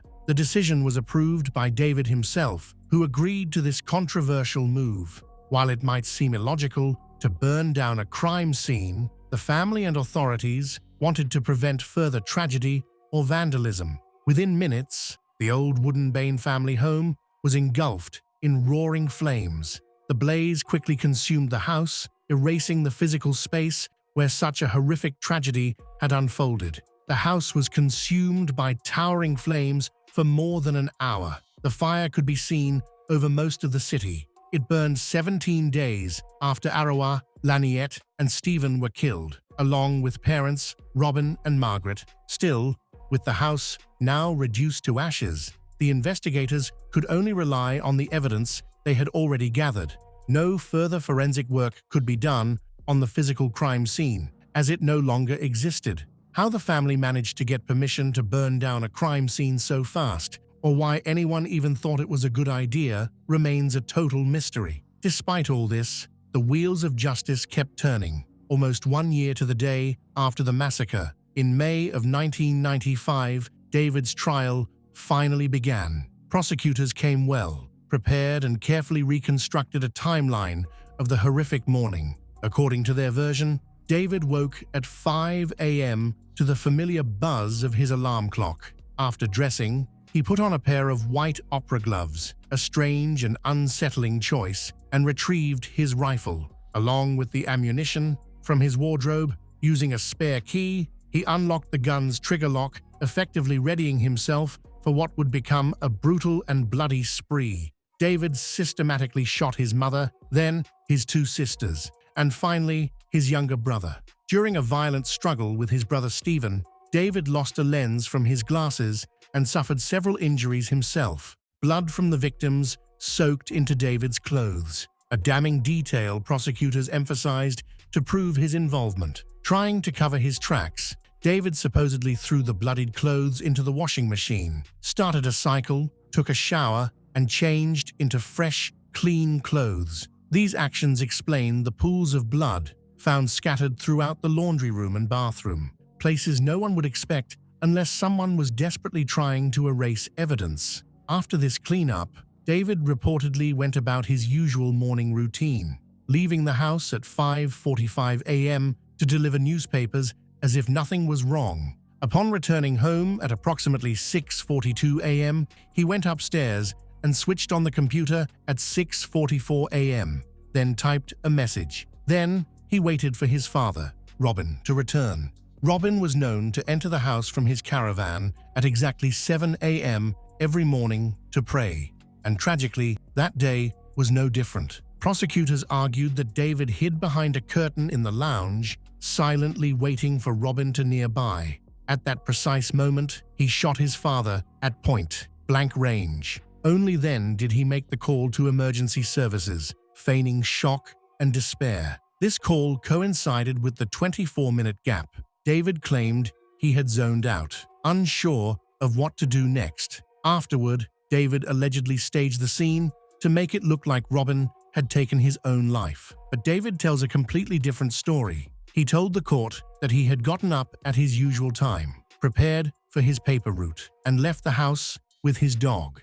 Upon returning around 6:42 a.m., he went straight to his room, took off his shoes, and went downstairs to wash his hands. While he admitted putting his clothes into the washing machine, he denied they had any blood on them. Heading back upstairs, he claimed he noticed bullets and the rifle's trigger lock lying on the floor. Frantically, he searched the house and found his mother, sisters, and brother all dead in their bedrooms. His father was also dead, lying in the lounge. According to David, he then zoned out for about 20 minutes before finally calling emergency services. Additionally, David's defense team proposed a shocking alternative, that Robin, the father, was actually the killer. According to their theory, Robin had killed his family before turning on the computer to type a message and then had taken his own life. It was a bold claim, but several parts of David's story just didn't add up. The prosecution, meanwhile, argued that David's motive was financial. They claimed he wanted to inherit the family fortune. His parents had put away a large sum of money intended for a new house. When the trial ended, David Bain was found guilty on all 5 counts of murder. He was sentenced to life in prison with eligibility for parole after 16 years. Now, you might think the story ends there. A horrific family massacre, an obvious suspect, and a clear sentence. Case closed, but you'd be wrong. Over the months and years that followed, David Bain's case captivated many. News of the Bain family massacre spread like wildfire across the nation, and public opinion was sharply divided on who was truly to blame. One of David's most vocal supporters was Joe Karam, a former All-Black rugby star. After retiring from professional sports, Joe developed a deep interest in the case during his more relaxed years. Convinced of David's innocence, Joe became an outspoken advocate. Following David's sentencing, Joe visited him over 200 times in prison. He even wrote 4 books about the case, tirelessly researching and pressuring the justice system for a review. His efforts eventually led to a major breakthrough, an appeal to the Privy Council. This appeal, which began in May 2007, 12 years after David's initial imprisonment, was a monumental moment. The Privy Council, based in London, found that a serious miscarriage of justice had occurred. They ordered David's convictions to be quashed and scheduled a new trial. The council argued there was significant doubt David would have been convicted if crucial evidence, discovered after the original trial, had been presented to the jury. Much of this new evidence was information the jury had never even heard. For example, Dean Cottle, a friend of Laniet, revealed something explosive. According to Dean, Laniet had confided in him about an incestuous relationship with her father, Robin. Just days before the massacre, she had traveled home to confront the family with this horrific secret. This testimony suggested a possible motive for Robin, but the judge, in the original trial, ruled Dean's evidence as hearsay and labeled him an unreliable witness. As a result, this crucial information was suppressed and never reached the jury. As time passed, even more disturbing facts came to light. Robin had reportedly published brutal and sadistic stories written by his pupils in a school newsletter. One of these stories even involved a fictional family massacre. A 46-page document detailed the many wrongdoings of the first trial, painting a clear picture of its inherent unfairness.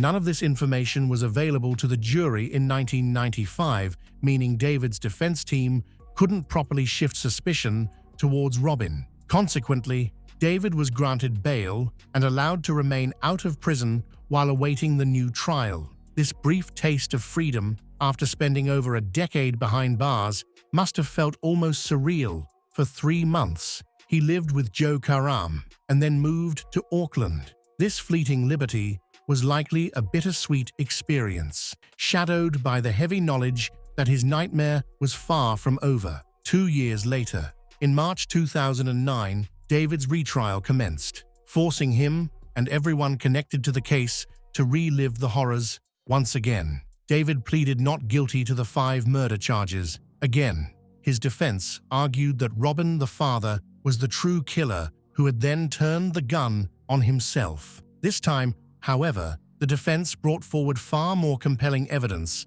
suggesting why Robin might have committed such a chilling act. They detailed Robin's descent into a deep and morbid depression, his alarming behavior that concerned colleagues and friends, and most importantly, they uncovered the secret at the heart of it all, Laniette's dark and hidden truth, which she was allegedly ready to reveal to the family just before the massacre. This secret, steeped in horror and despair, painted a picture of a man pushed to the edge by desperation and shame. The retrial dragged on for 3 grueling months, filled with testimony, arguments, and re-examinations of every detail. Yet, despite the lengthy process, the jury's decision was astonishingly swift. Less than a day after deliberation, they returned with a unanimous verdict of not guilty.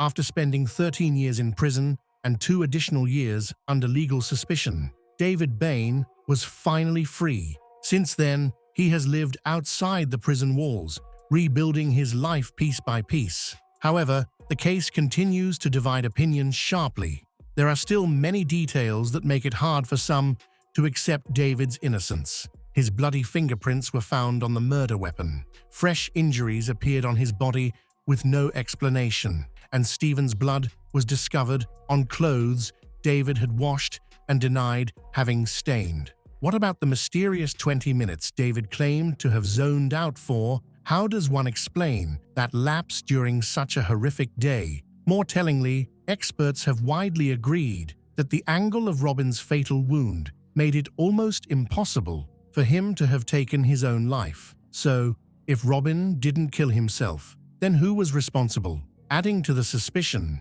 is the fact that David gave permission to burn down the family home, the very scene of the murders. To many, that act alone speaks volumes. Even David's girlfriend at the time said he had a premonition something terrible was about to happen shortly before the killings, which seems too coincidental to ignore. Yet, on the flip side, there are equally convincing reasons to believe Robin might have been the true culprit. Robin was reportedly deeply unhappy with his life, and if Laniette's secret was true, he could have been overwhelmed with panic and fear. Shell casings were found in his caravan, and the disturbing, sadistic stories revealed by his colleagues painted the portrait of a man unraveling mentally and emotionally. This case remains one of New Zealand's most polarizing, sparking intense debate over who truly committed the murders. The financial cost of this case was staggering. Taxpayers shelled out over $7 million,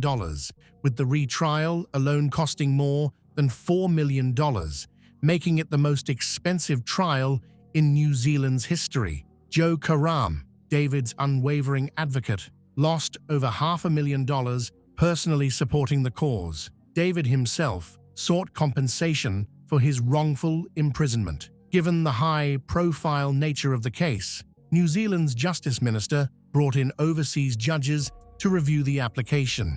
The review recommended compensation, but bureaucratic delays meant that the case was handed back and forth between ministers. 6 long years of red tape and delays passed before David was finally awarded $925,000 in 2016. During all this turmoil, David rebuilt his life. He found work as an engineer, fell in love, married, had a child, and legally changed his name.